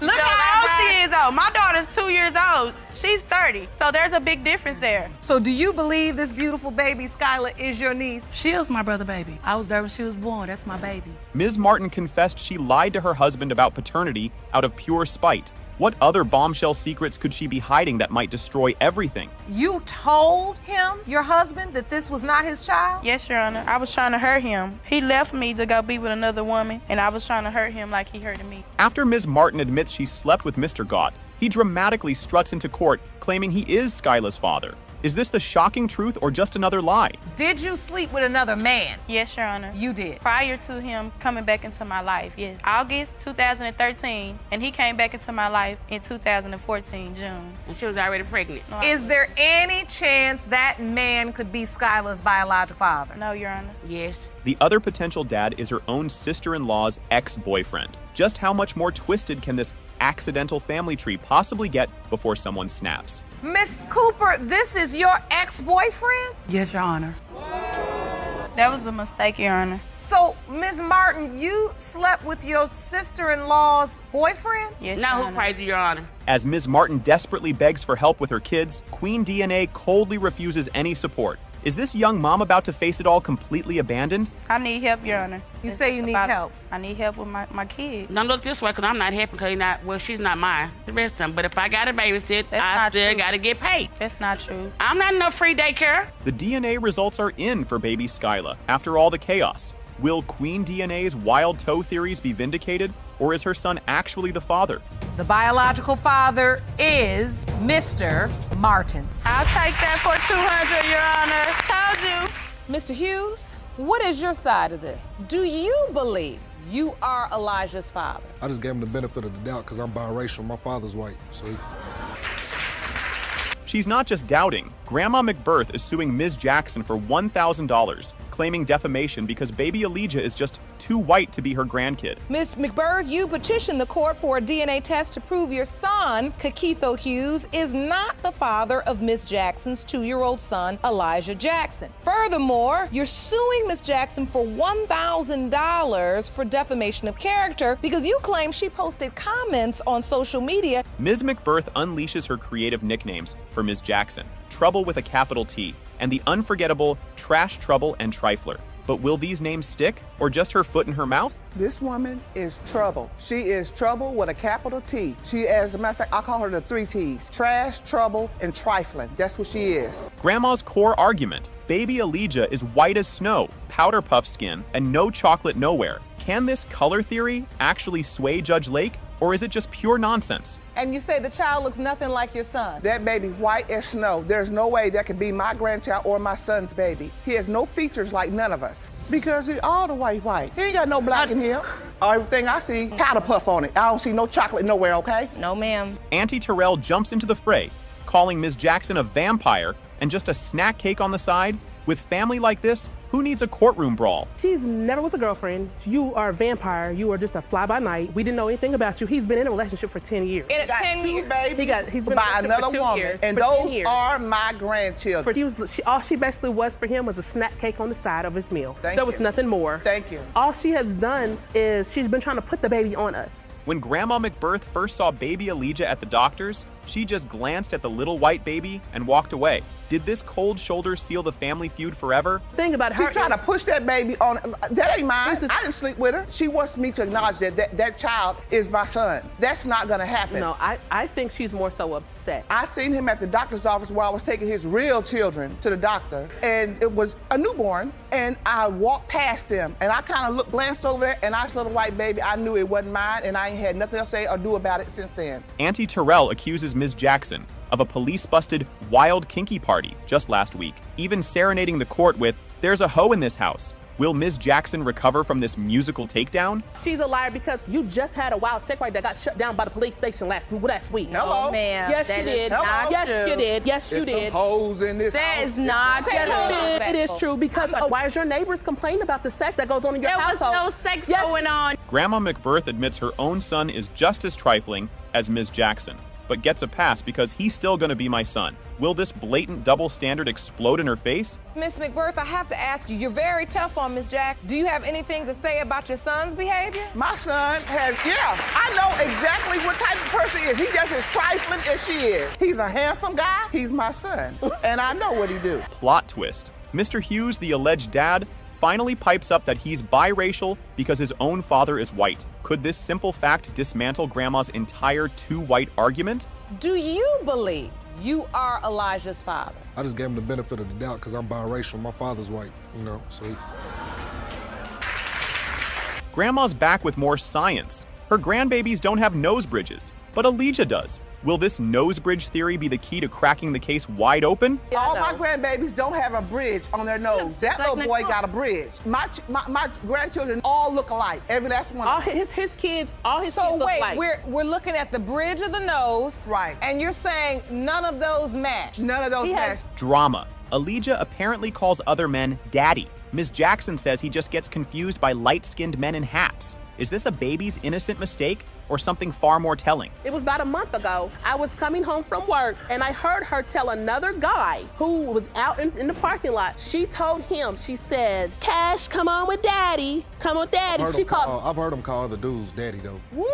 Makes it hard on herself, basically, because she feels a lot of doubts in the situation. Were you having your son Elijah call someone else daddy? No, ma'am. The DNA results for two white baby, Elijah, are finally here. After all the color commentary and wild family theories, is Mr. Hughes the father or not? And whether Mr. Hughes is the father, Mr. Hughes, you are Elijah's father. That's a lie! Being that she was born within the marriage, you were presumed to be her father. There's a presumption of. That's the reason why I married her, because I thought she was pregnant with my child.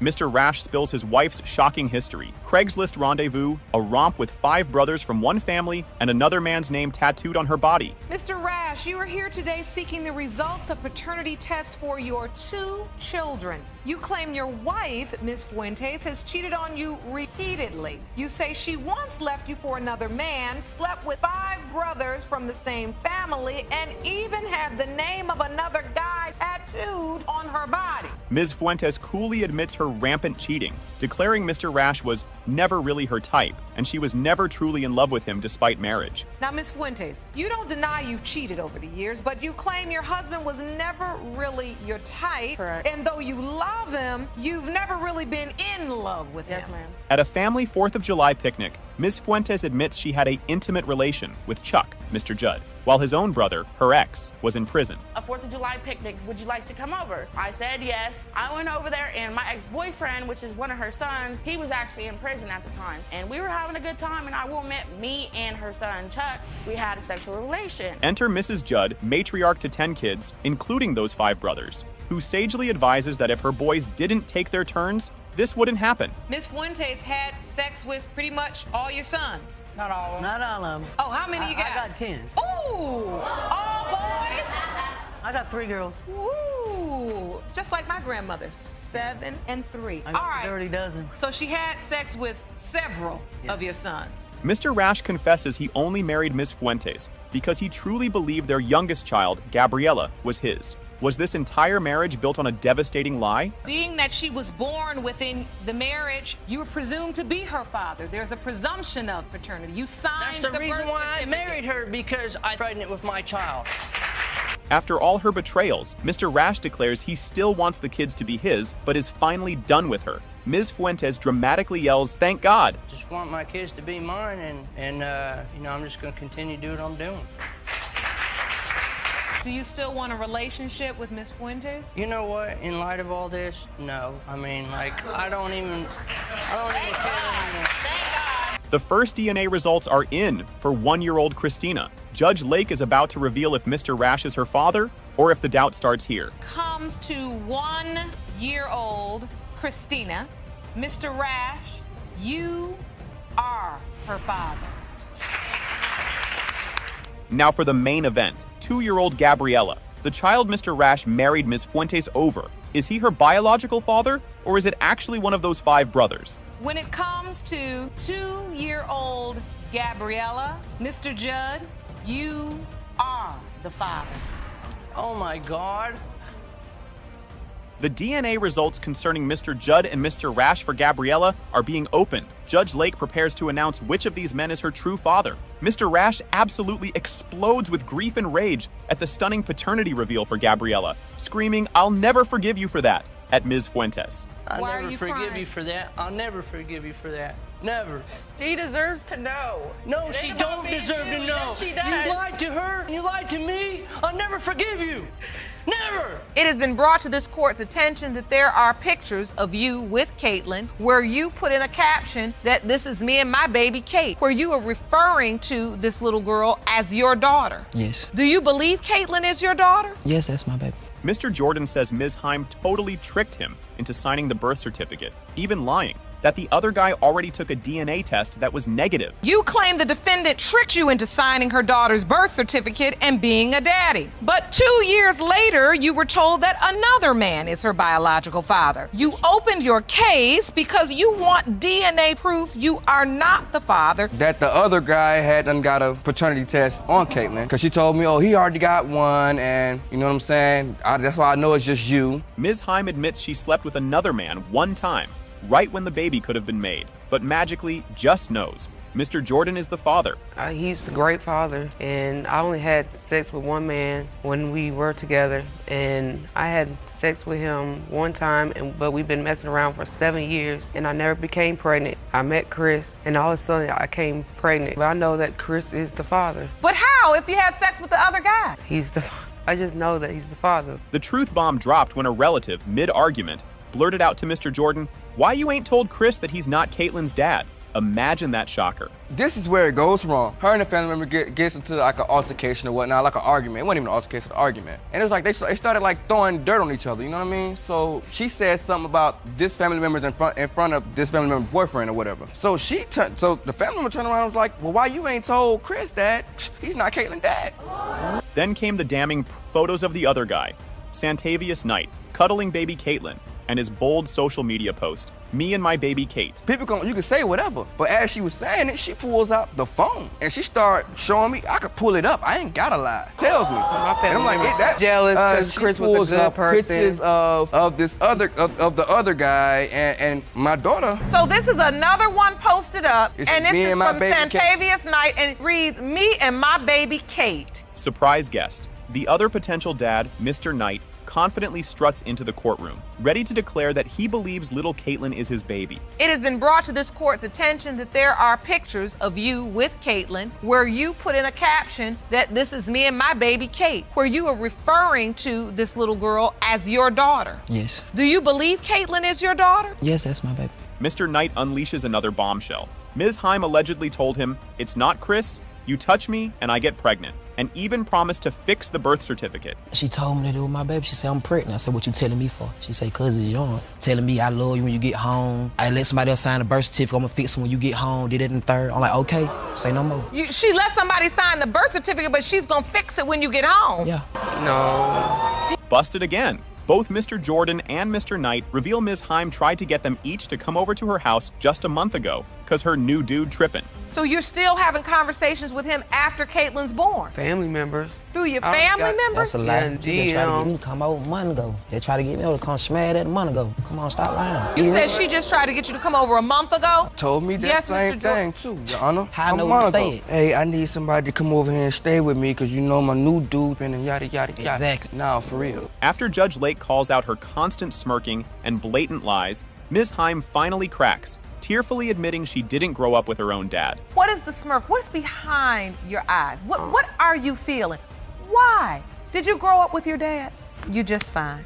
I wasn't gonna let you stand up here and have a smirk on your face like this was a game. Because you're the mother of a beautiful little girl, and you know she deserves more, and now I know why you know she deserves more, because you also deserved more and you didn't get it. With Ms. Heim finally admitting she has no clue, the actual DNA test results for little Caitlin are about to be read by Judge Lake. It has been determined by this court. The biological father is Mr. Jordan. 23-month-old Robin Benning. It has been determined by this court. Mr. Benning, you are not the father. Mr. Benning poured his heart out, dreaming of a daughter to honor his late mother. Will 2-year-old Robin be the answer to his prayers or the start of his nightmare? First off, Your Honor, my mother passed away when I was 14 years old. She was my best friend. We spent every waking moment together. And after she died, it, left me hurt. I always wanted a daughter, and I promised I was going to take care of her and treat her like my mother took care of me. Imagine this. While Ms. Bodine was literally in labor with Robin, Mr. Benning received a text from another man claiming, "That's my baby." It actually happened during labor, Your Honor. I was in the hospital sitting across from Kayla. She was pushing this baby out, and I received a text from a guy telling me to leave the hospital because that's his baby and he needs to be there. What? I am in labor, like literally in the hospital, and I received a text telling me that the child that I'm waiting to come isn't mine. Ms. Bodine swears she DNA tested that other man for Robin, and he was 0% the father. But with her history, can this proof possibly be believed? How do you know this other guy is not the biological father? Because, Your Honor, I stood up and did the woman and the mother thing I had to do and got the other guy tested. And you submitted those results to the court? Yes, I did. The results read that the probability of paternity between you and this other guy is 0%. Yes. Benning reveals Ms. Bodine cheated with multiple guys, cruelly taunts, "You're not her father," during fights. How many potential dads are really out there for Robin? Quite a few. First off, their DNA test doesn't mean anything considering the fact that she's cheated on me with more than one person. There could be other guys out there. That's just one, That's the plot twist. As well as, Your Honor, anytime that something is wrong, I'm also reminded, "Oh, you're not her father." As soon as we start to argue, "You're not her father." His agony is palpable as he describes loving Robin, who looks just like his deceased mother, while battling constant calls from other men claiming her. That little girl right there is my mother. Come back to be with me. And When she you looks tell me just that, like your when you mother. tell me She's she's her not sister. mine, it feels like you're taking my mother away from me again. Change her diaper and look at her and play with her, and she's calling me daddy, and there's something in the back of my head saying she might not be. There's a text message on my phone saying it's not yours. There's people calling me on my phone saying I'm her dad. The results for 2-year-old Robin are finally here. After all the lies and emotional torture, will Mr. Benning discover his dream daughter is biologically his? When it comes 23-month-old Robin Benning, it has been determined by this court. Mr. Benning, you are not the father. The doubt now tragically spreads to 6-month-old Jermaine Jr., especially after Ms. Bodine spitefully texted Benning himself demanding a paternity test for the baby boy. Texting me telling me I'm not the father. I even received a text telling me after he was born, which I still went through the whole labor, everything. After all that, I get a text telling me, "Oh, I want a paternity test for Jermaine too." Like, why would you say that if... There was a text to you, Mr. Benning, that says, "I'm filing papers for a DNA test on Jermaine." Despite the turmoil, Mr. Benning adores his little man Jermaine Jr., even giving him his own first name. Will this precious boy at least be his biological son? So, Mr. Benning, I want to ask, were you there for Jermaine Jr.'s birth? Yes, I was in the hospital. Did you sign that birth certificate I too? did sign his birth certificate. He is... Jermaine Truth Benning Jr. I hope Jermaine's mine. I really do. It'd be good to know at least one of my kids is mine. Yeah, I'm looking forward to spending all the time I can with him. The final, incredibly tense DNA results for little Jermaine Benning Jr. are about to be read. Is this devoted man about to face a second devastating blow? When it comes to 6-month-old Jermaine Benning Jr., it has been determined by this court. Mr. Benning, you are not the father. I seen another guy coming out the house. Asked her, I said, "Who is that guy?" She say, "That's my daddy friend." I said, "Your dad don't hang around young dudes." So she say, "They just work together. It ain't nothing." But the whole time, it was the same guy that's constantly calling my phone and telling me, "Hey, your baby mama this and that, your baby mama this and that." And I said, "Hey, how you get my number?" Ms. Chapman is fuming. Mr. Hayes takes care of his new Flames kid, but stiffed their own son, Morris Jr., on Christmas presents. Will this festive favoritism be his undoing? Do you feel Mr. Hayes needs to just step up and be a father? Because if he can take care of somebody else's child, why can't he take care of his own child? He's not doing nothing for Maurice Jr. He barely does for Mariah. Like, for instance, on Christmas, he brought Mariah 5 presents. Then bring Maurice Jr. nothing. Mr. Hayes' groundbreaking paternity theory, he doubts Maurice Jr. because he didn't get any sympathy pregnancy symptoms this time around. Is this medical genius or utter nonsense? She told me that was my baby, and I took responsibility and moved back in. That's when I started having doubts when he came home. But when I was hearing him, I was telling her that I'm not the father. I never had symptoms. You know, I never felt any type of way. When she girlfriend's pregnant the first time. When she's pregnant the first time. She came prepared. Ms. Chapman whips out the hospital pamphlet Hayes got, warning not to sign birth certificates if in doubt. Did he read the instructions before playing daddy? In the state of Tennessee, once you sign the birth certificate. And it's basically an entire pamphlet with sign the birth certificate. It says parents should think carefully before acknowledging paternity. If either of you do change your mind, you have 60 days to if either parent has any doubts about who the father is, forms should be signed. His excuse for not challenging paternity within the 60-day limit. He didn't have no job at the time for a DNA test. Will this convenient excuse cost him dearly? 2 weeks. He said he waited till the baby was 2 weeks, said the baby not his. That paper say 60 days. Why did he not write them? Mr. Hayes, why didn't you rescind your acknowledgement? If you felt in 2 weeks the baby really didn't look like you and you don't remember having the symptoms. Because when I went to court, when I went to juvenile court, they said that I had to get a DNA. Facebook fakery? She posts a pic of him with his son. He claims a God blessed me with my son. Post was for their deceased first child. Who's lying now? What is this, ma'am? It's a Facebook post that he posted off his page about his son. That was my first little boy I had about her. That's the one that died. That's December the 11th, 2012. That's the baby that died. God bless me with my son yesterday. If he died that day, why he said God bless me with my son yesterday? This post says, God bless me with my son yesterday. Plot twist. Mr. Hayes says another man has been calling him, claiming to be Morris Jr.'s real dad and demanding to see his child. I seen another guy coming out the house. Asked her, I said, who is that guy? She say, that's my daddy friend. I said, your dad don't hang around young dudes. So she say, they just work together. It ain't nothing. But the whole time, it was the same guy that's constantly calling my phone and telling me, hey, your baby mama this and that, your baby mama this and that. And I said, hey, how you get my number? Amidst paternity doubts, they argue over who buys their daughter designer shoes until Judge Lake explodes about babies needing daddies, not pricey kicks. I bring shoes and clothes over there every time I got paid. This the witness right here. Every time I got paid, I bring shoes and clothes. You see, this how she got all the shoes. Let's get this clear. What shoes? Pumas. You mean we bought her Jordans? Yeah, Pumas. White Air Force One, baby. I never saw no white Air Force One or black Air Force One. And the one that all right, it's nothing that gets on my last nerve more than people's baby has and they don't even have a daddy. Surprise witness. Mr. Hayes' new baby mama, Ms. Webb, testifies she saw texts on his phone from the other guy asking to see his baby, Maurice Jr. One day when I had Maurice's phone, I guess the guy she was messing with supposed to be the baby daddy or whoever. He texted the phone and said, can you tell your baby mama, can I see my baby? It was telling him about, he was messing with Keisha then to her daddy's house. She was going to the club, leaving the club, going over his house. Ms. Chapman's harsh ultimatum.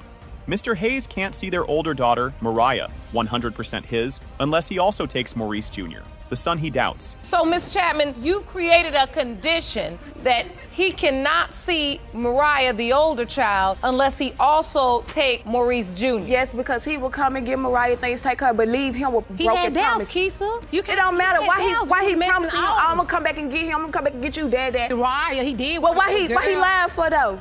Judge Lake has the envelope that will change everything. Is Mr. Hayes about to be confirmed as Maurice Jr.'s dad? Or was his bizarre symptom theory actually on point? It has been determined by this court. Mr. Hayes, you are not the father. That's fine. He can have his name back. Mr. Carr slams his ex, Ms. Villa, aka Heartbreaker, as a liar, cheater, and no good for nothing, yet still wanted to settle down with her. Her nickname is Heartbreaker. What does that From the have beginning to do with of the Trinity? relationship that we had together, she was a liar, a cheater, no good for nothing, just to be honest. But you still stayed with me. Continued stayed to have with sex me. with me and everything else, and you allowed me back. I was just like her, jumping from person to person to person. But over time, I noticed that it was time for me to settle down. Her romantic origin story? He hit me up on Facebook, and it went from one night stand to us having a kid, coolly explains. He hit me up on Facebook, and it went from a one night stand to us having a kid. Wow, that is a huge jump, Jerome. A jump with a capital J. He fires back, accusing her of cheating 8 different times with 8 different guys. She's like, no, not quite that many. but admits to some. Was it always the same person? Basically, yeah. She cheated 8 different times with 8 different people. In the beginning, no. She cheated on you 8 different times with 8 different people? Yes, Mom. The great conception debate.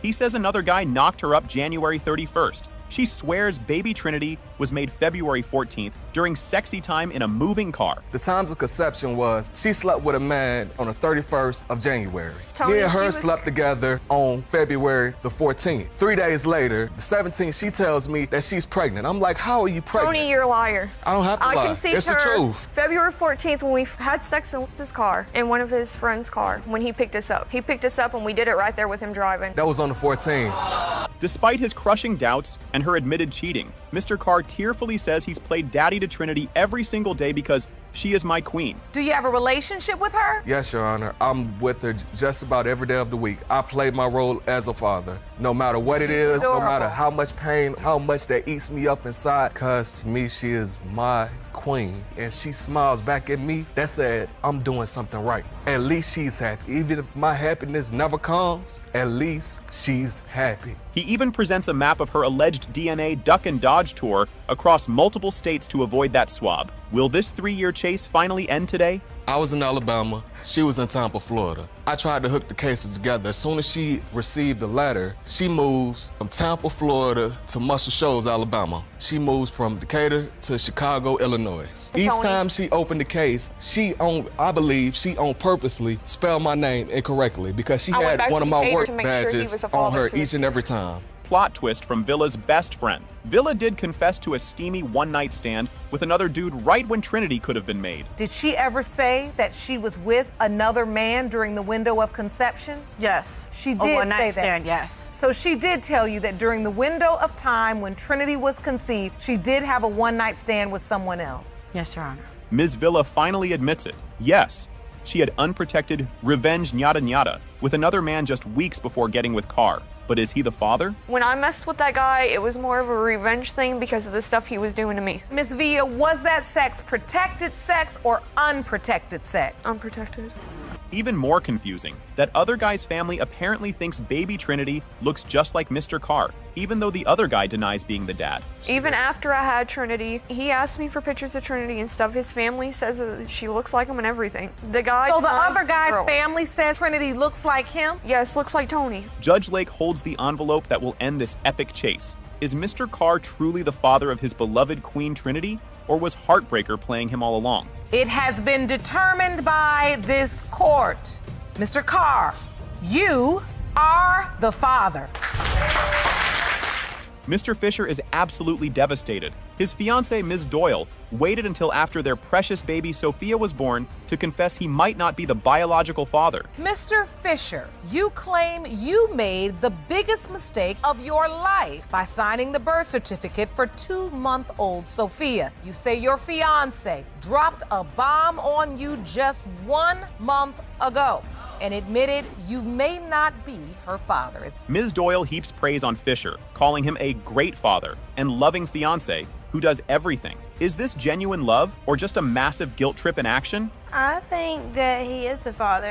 I know 100%. I mean, he was there through the whole pregnancy. He does everything for me. He works, he supports our family, he runs my baths, he cooks my food, he cleans our house, he rubs my back and rubs my feet. He's a great father, very loving. He's a very loving father and a very loving fiance. The betrayal bombshell. A relative falsely texted Doyle that Fisher was cheating during her Florida vacation. So she had instant revenge with a random stranger in his camper. Vacation with one of his family members in Florida, and another one of his family members that he was with at the time had texted me. He said, "Trey's cheating on you." Me, I was hurt. And so I went to be by myself at the pool area where I was at the time. A guy walked up to me and he's like, "Well, you look like you need somebody to talk to. Do you want to go to my camper and talk?" So he kissed me and then we had sex. Plot twist on top of plot twist. Doyle later discovered that the cheating rumor about Fisher was a complete and utter lie. That revenge camper rendezvous? All for nothing. Did you ever find out if Mr. Fisher was actually cheating that time? Me and him talked about it, and the family member admitted that it was a lie, that he did not cheat on me. So the family member sent a text and lied? Yes, Your Honor. And you went and had revenge sex? Yes, Your Honor. And the whole time it was a lie? Yes, Your Honor. For the entire pregnancy and through Sophia's birth, a clueless Mr. Fisher was by her side, even joyfully signing the birth certificate, believing she was his miracle. And you knew nothing about this until after Sophia was born. Yes, Your Honor. You know, I felt like I was the dad, which at the time, I was pretty sure I was. Kept telling her, push, push, push. I want to see my baby. And afterwards, right there, I held her. I signed the birth certificate and everything, because I thought it was my baby. Ms. Doyle shamefully admits she knew all along Sophia might not be his, but couldn't bring herself to tell Fisher because he was just so excited about the baby. Whenever I took the pregnancy test, I knew that I had cheated on him. So whenever I seen the lines, I was kind of upset. I was like, because I knew, but he didn't. He didn't know that I had cheated on him. Couldn't find it in myself to tell him because I... You were worried. Yes, Your Honor. I was. I knew that she could possibly not be his, like, without a doubt, because it was in the same time frame that I had sex with the other guy, and... While Ms. Doyle was hiding this colossal secret about a potential other father, a blissfully unaware Mr. Fisher actually proposed to her, dreaming of their perfect family. I told her, I went to work that day, and I was thinking about proposing to her because I love her. She's my world. I got home that day, I had the ring in my pocket. I told her how I felt. I said, I love you, you're my world, you're everything I've ever wanted. I want to take this family to a whole nother level. Will you marry me? She said yes. The damning calendar evidence is laid bare. Ms. Doyle's Florida vacation fling dates align perfectly with baby Sophia's conception window. Is this the final proof he's not the dad? When you calculate it, the window of conception between April 19th to April 26th for a child born on January 15th. And those dates pretty much right in the window of time you were on vacation in Florida and had sex with the other guy. Yes, Your Honor. In an unbelievable display of love before the results, Mr. Fisher tells a sobbing Ms. Doyle, "That's my baby no matter what. You're my wife. I love you." You ain't gotta be guilty about it no more. I know about it, and I know you're sorry. Just don't hold it on me no more. That's my baby no matter what, and you're my wife. I love you. Judge Lake, with her own heart pounding for this couple, is about to reveal the DNA results for little Sophia. Will Mr. Fisher's world be shattered or his greatest hope confirmed? 2-month-old Sophia Fisher. It has been determined by this court. Mr. Fisher are the father. We started dating in 2015. We've been on and off since then, and we broke up when I was about 12 weeks pregnant because he wouldn't get a job, so I kicked his out. That's a lie. That's a lie. Let's use respectful language in the courtroom. You told him get out. Yes. And you broke up with him, which means he went over to Miss Fuentes. Yes. Ms. Hummel drags ex-Mr. Pack to court for baby Lola, but he and his new girlfriend, Ms. Fuentes, swear he's not the dad. You claim you were caught in a love triangle with the defendant and his current girlfriend, which has left him denying he fathered your 8-month-old daughter, Lola. You have petitioned the court for a DNA test to prove that he is her biological father. Plot twist. Hummel snaps back that Pack really needs a DNA test for girlfriend Fuentes' own brand new 2-month-old baby, Anthony. Okay, if anyone needs a DNA test, he needs to get one for the other child. What other child? My child. She just had a child 2 months ago. The tea is piping hot. Judge Lake reminds current girlfriend Ms. Fuentes of her previous paternity court visit, where she admitted juggling several brothers from one family. Ms. Fuentes, we hate to bring up the past, but since it's on record, you've appeared in this court. I have. Before. Yep. You've been in this courtroom. In this particular hearing, you pretty much admitted to the fact that you had had sex with several members of the same family. Yes.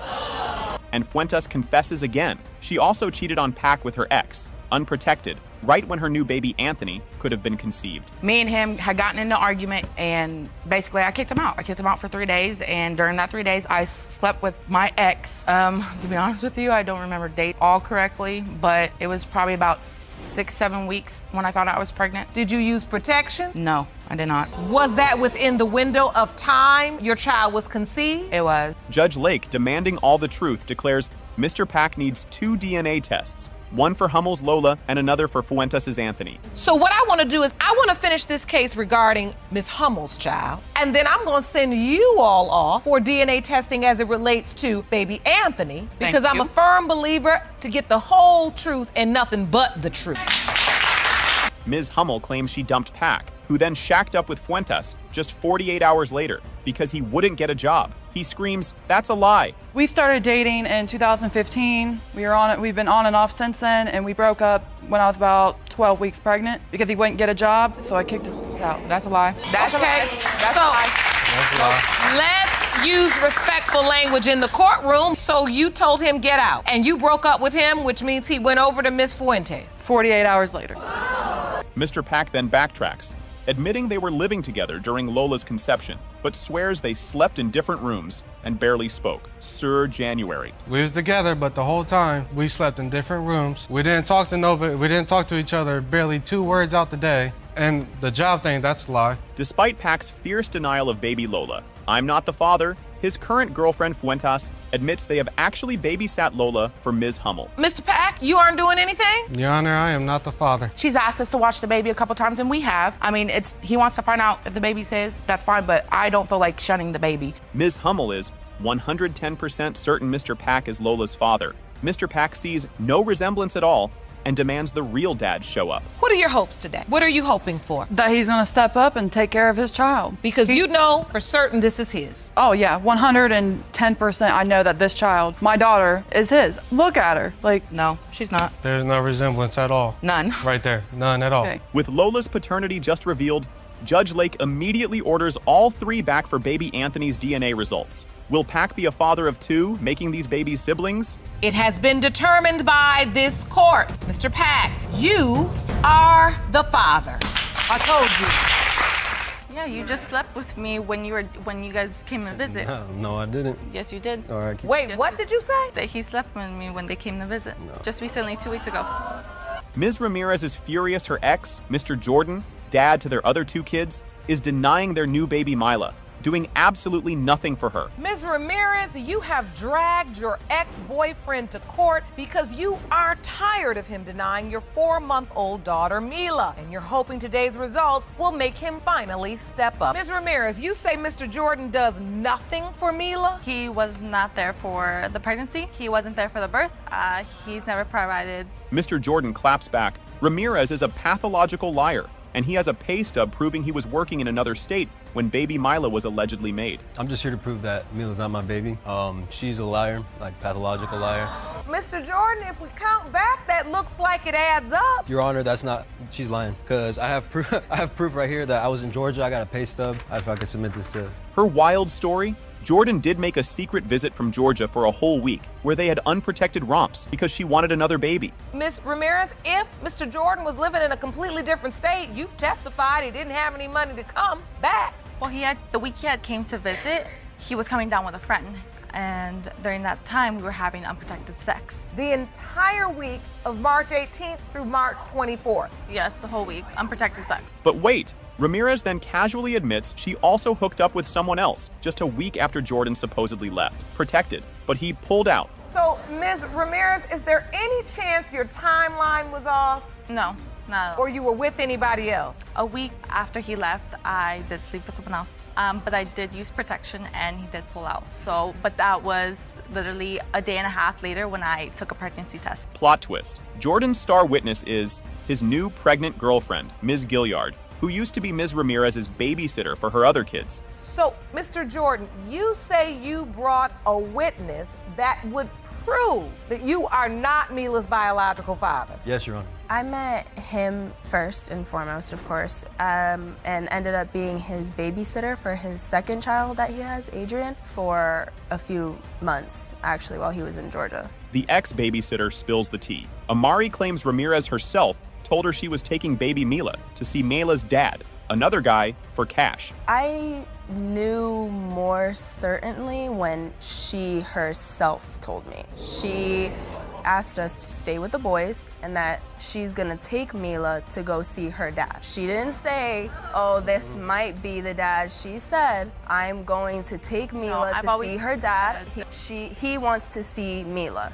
Even more damning, Amari found a cozy family portrait on Ramirez's phone featuring her, baby Mila, and the other guy. Ramirez still says just a possibility. I also found a photo on social media, you know, where she's like taking a picture with the baby and this man, and I found it on there. So I have. You found a photo? Yes, ma'am. So this is a picture of Miss Ramirez, Mila, and then the other guy? Yes, I've Your never Honor. posted that. Well, this looks like a family portrait. Last-minute chaos. Ramirez accuses Jordan of sleeping with her just 2 weeks ago when he and his pregnant new girlfriend visited. They both scream no. Yeah, you just slept with me when you guys came to visit. No, I didn't. Yes, you did. All right. Wait, what did you say? That he slept with me when they came to visit. No. Just recently, 2 weeks ago.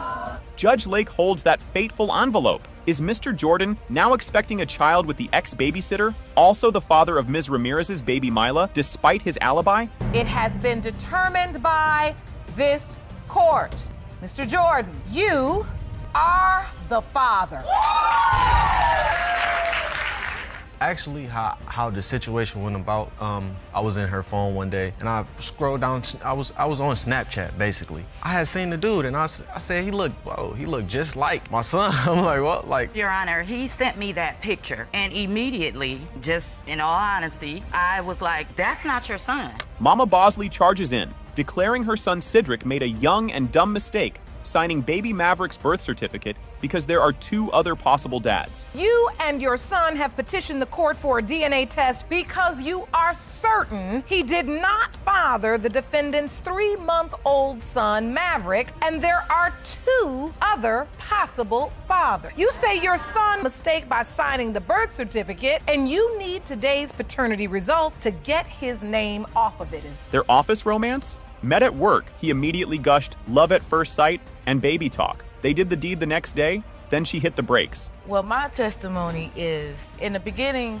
we were working together, and he was starting off like, oh, I love you. Do you believe in love at first sight? And then the next day we was talking, and then we had sex, you know, the kids and all of that. And then I asked for a break because we were moving too fast. I already said that we was moving too fast at the beginning. Miss Jackson's little mistake. An ex popped up at her house while Cedric was there, and she admits she gave oral relations to this other guy. the situation was how she told me we was at the house chilling, relaxing. One of her ex-boyfriends popped up at the house. She went to go talk to him for a little minute or was so. The whole time I'm looking out the window trying to make sure, you know, ain't nothing going on. But you wasn't fine with it because you were looking out the window while she was talking. Because I just wanted to make sure, you know. Exactly, because you weren't fine with it. But wait, there's more. Cedric claims Miss Jackson actually got busy with 2 coworkers. She clarifies, oral with one, full relations with another. The 2 guys she cheated on me with, those was the guys that we worked together with. Oh, so all of you all co-workers? Yes, we all was co-workers. Your Honor, I only cheated on him once, and that's with the person that was at work. But I did have sex with one other person that was there at the job, and that was the person that came to the house. The other person that I didn't have oral sex with. This is a mess. Judge Lake can't believe her ears, exclaiming, "How many people you gonna sleep with at the same job? When are you working?" How many people you gonna sleep with at the same job? When are you working? That's why I'm here. In a heartbreaking turn, Miss Jackson tearfully reveals her own father denied her, and her choices stem from deep pain and not feeling worthy. Did you grow up with your dad in your life? He denied me too, and it hurts. It hurts. I understand. I don't want my son to grow up like without his dad in the picture because I know how it feels and I have my daddy issues. And growing up is hard. Mama Bosley turned Snapchat detective, finding a picture of another man, Mr. Green, who she swears looks just like baby Maverick. How the situation went about, I was in her phone one day, scroll down, I was on Snapchat basically. I had seen the dude and he looked just like my son. I'm like, what? Like, Your Honor, he sent me that picture and immediately, just in all honesty, I was like, that's not your son. Enter potential father number 2. Mr. Green, the co-worker from the damning Snapchat pic, swaggers in but insists he doesn't think he's Maverick's dad either. We met through a friend and then we started talking through social media. All right, so was Miss Jackson interested in a sexual relationship with you? Yes, Your Honor, she was trying to have sex. So do you believe you are Maverick's biological father? No, I don't. I just came here to prove that I'm not. Despite all the drama and his mom's meddling, Cedric admits he does hope Maverick is his son. But if not, I'm gone. Do you hope Maverick is your son? yeah, I do. Okay. If he mine's, then we can move on. But if he's not mine's, I'm gone. It's simple. Judge Lake holds that fateful envelope for Maverick. Will Mama Bosley's co-worker theory be right, or is her son Cedric actually the father despite this workplace circus? It has been determined by this court. The biological father is Mr. Bosley. I know the date. The date was February 21st in my mama's house, in the bathroom. We was in the mood. She go to the bathroom. I go to the bathroom after. That's the date that we had Brooklyn. Your Honor, I remember us having sex at my house, not his mother's house. Your daughter, Brooklyn, in your mother's bathroom on the sink. Yes, ma'am. Mr. Muhammad storms into court, vowing, "I would never let another man raise my child. His proof Brooklyn is his? She has his face features." Mr. Muhammad, you are here to prove that you are the father of the defendant's 2-year-old daughter, Brooklyn. You claim the only reason she is denying paternity is because she wants to be in a relationship with the other man. I was always raised to do the right thing, always raised to be a stand-up gentleman. I know to take care of all my children. But Ms. Walton drops a bomb. No way is Muhammad the dad, because she was getting busy with the other guy almost every day of the month back then. You were secretly cheating on Mr. Muhammad and had sex with the other man almost every day of the month. And there is no way Mr. Muhammad is Brooklyn's father. I say that because during my conception day was having more sexual intercourse with the other guy than Mr. Muhammad. The ultimate deception. Muhammad says Walton introduced the other man involved in this baby drama as her innocent cousin. He suspected nothing. Well, baby, I wouldn't say we were together. No. I wasn't having no affair. We was together. She told me that this gentleman was her cousin. I didn't think nothing of it. She told you the other guy was her cousin? Was her cousin. Her secret affair hideout? Ms. Walton admits she was sneaking off to hotels with her lover, simply telling poor Mr. Muhammad she was at work. Well, what happens is we was sneaking off to the hotel, relations there. And where were you supposed to be? Where did you tell Mr. Muhammad you were? Work. I told him I was at work. She ain't at work. She ain't at work. I did work because during my pregnancy I was 2 jobs, so Mr. Muhammad wouldn't even help me with anything. She's cheating, Your Honor. While she thinks she at work, she's cheating. Muhammad busted her by snooping on her phone while she slept, finding steamy texts and even body part pictures with her supposed cousin. She sleep, I looked at her phone, I started seeing a full-fledged text message about having sex, all that stuff. Y'all having a full relationship behind my back. So you had I had no idea about this man. Like I said, she told me in the beginning that was a cousin. Your Honor, he found out through my cell phone. He's the type that like to go through your cell phone. He even took my cell phone for 2 months. 2 months? Yes, ma'am. His scientific proof of paternity. Mr. Muhammad hilariously claims Brooklyn is smart like him because she poured her own cereal at 1-year-old due to his genes. I feel she got more of my everything alike. She's smart like me. One time I seen Brooklyn pour cereal at 1 year old, pour cereal and milk. What child do you know that does that once? That's my genes. That's my. Did you pour cereal and milk for once? I used to always get this. I'm very smart. Their alleged magical conception moment for Brooklyn, according to him, in his mama's house, in the bathroom, on the sink. She, of course, recalls it differently. The date was February 21st in my mama's house, in the bathroom. We was in the mood. She go to the bathroom. I go to the bathroom after. That's the date that we had Brooklyn. Your Honor, I remember us having sex at my house, not his mother's house. Ms. Walton's shocking confession. She wants the other, married man to be Brooklyn's dad because he'd be more financially helpful. Cold-blooded. Unless you really believe that. Your Honor, I believe it in my heart that he is the biological father of the man. She gave and plus Brooklyn... the other man, he will be more financially helpful. He'll be more of a father. Your Honor, Brooklyn got my last name. He will be the man that's standing up to take care of his child. He's married for number 1. Your Honor. Why does Brooklyn have Muhammad's last name then? Walton says it was just to save Brooklyn from embarrassment, not because she thought he was the dad. She gave Brooklyn my last name. You gave Brooklyn... I gave Brooklyn his last name because it's my baby. Being and later on in life. It's my baby, period. You wanted your daughters to have same last name, because you definitely couldn't give her the other man's last name. Nah, you can't do that. That's what you give messing with Mary. So then your only option was to give her just your last name, so you didn't want her to get teased. Right. The courtroom waits with bated breath. Will Mr. Muhammad be proven right about his mini-me, or is Ms. Walton's complicated web about to unravel completely? It has been determined by this court. Mr. Muhammad, you are the father. Yes.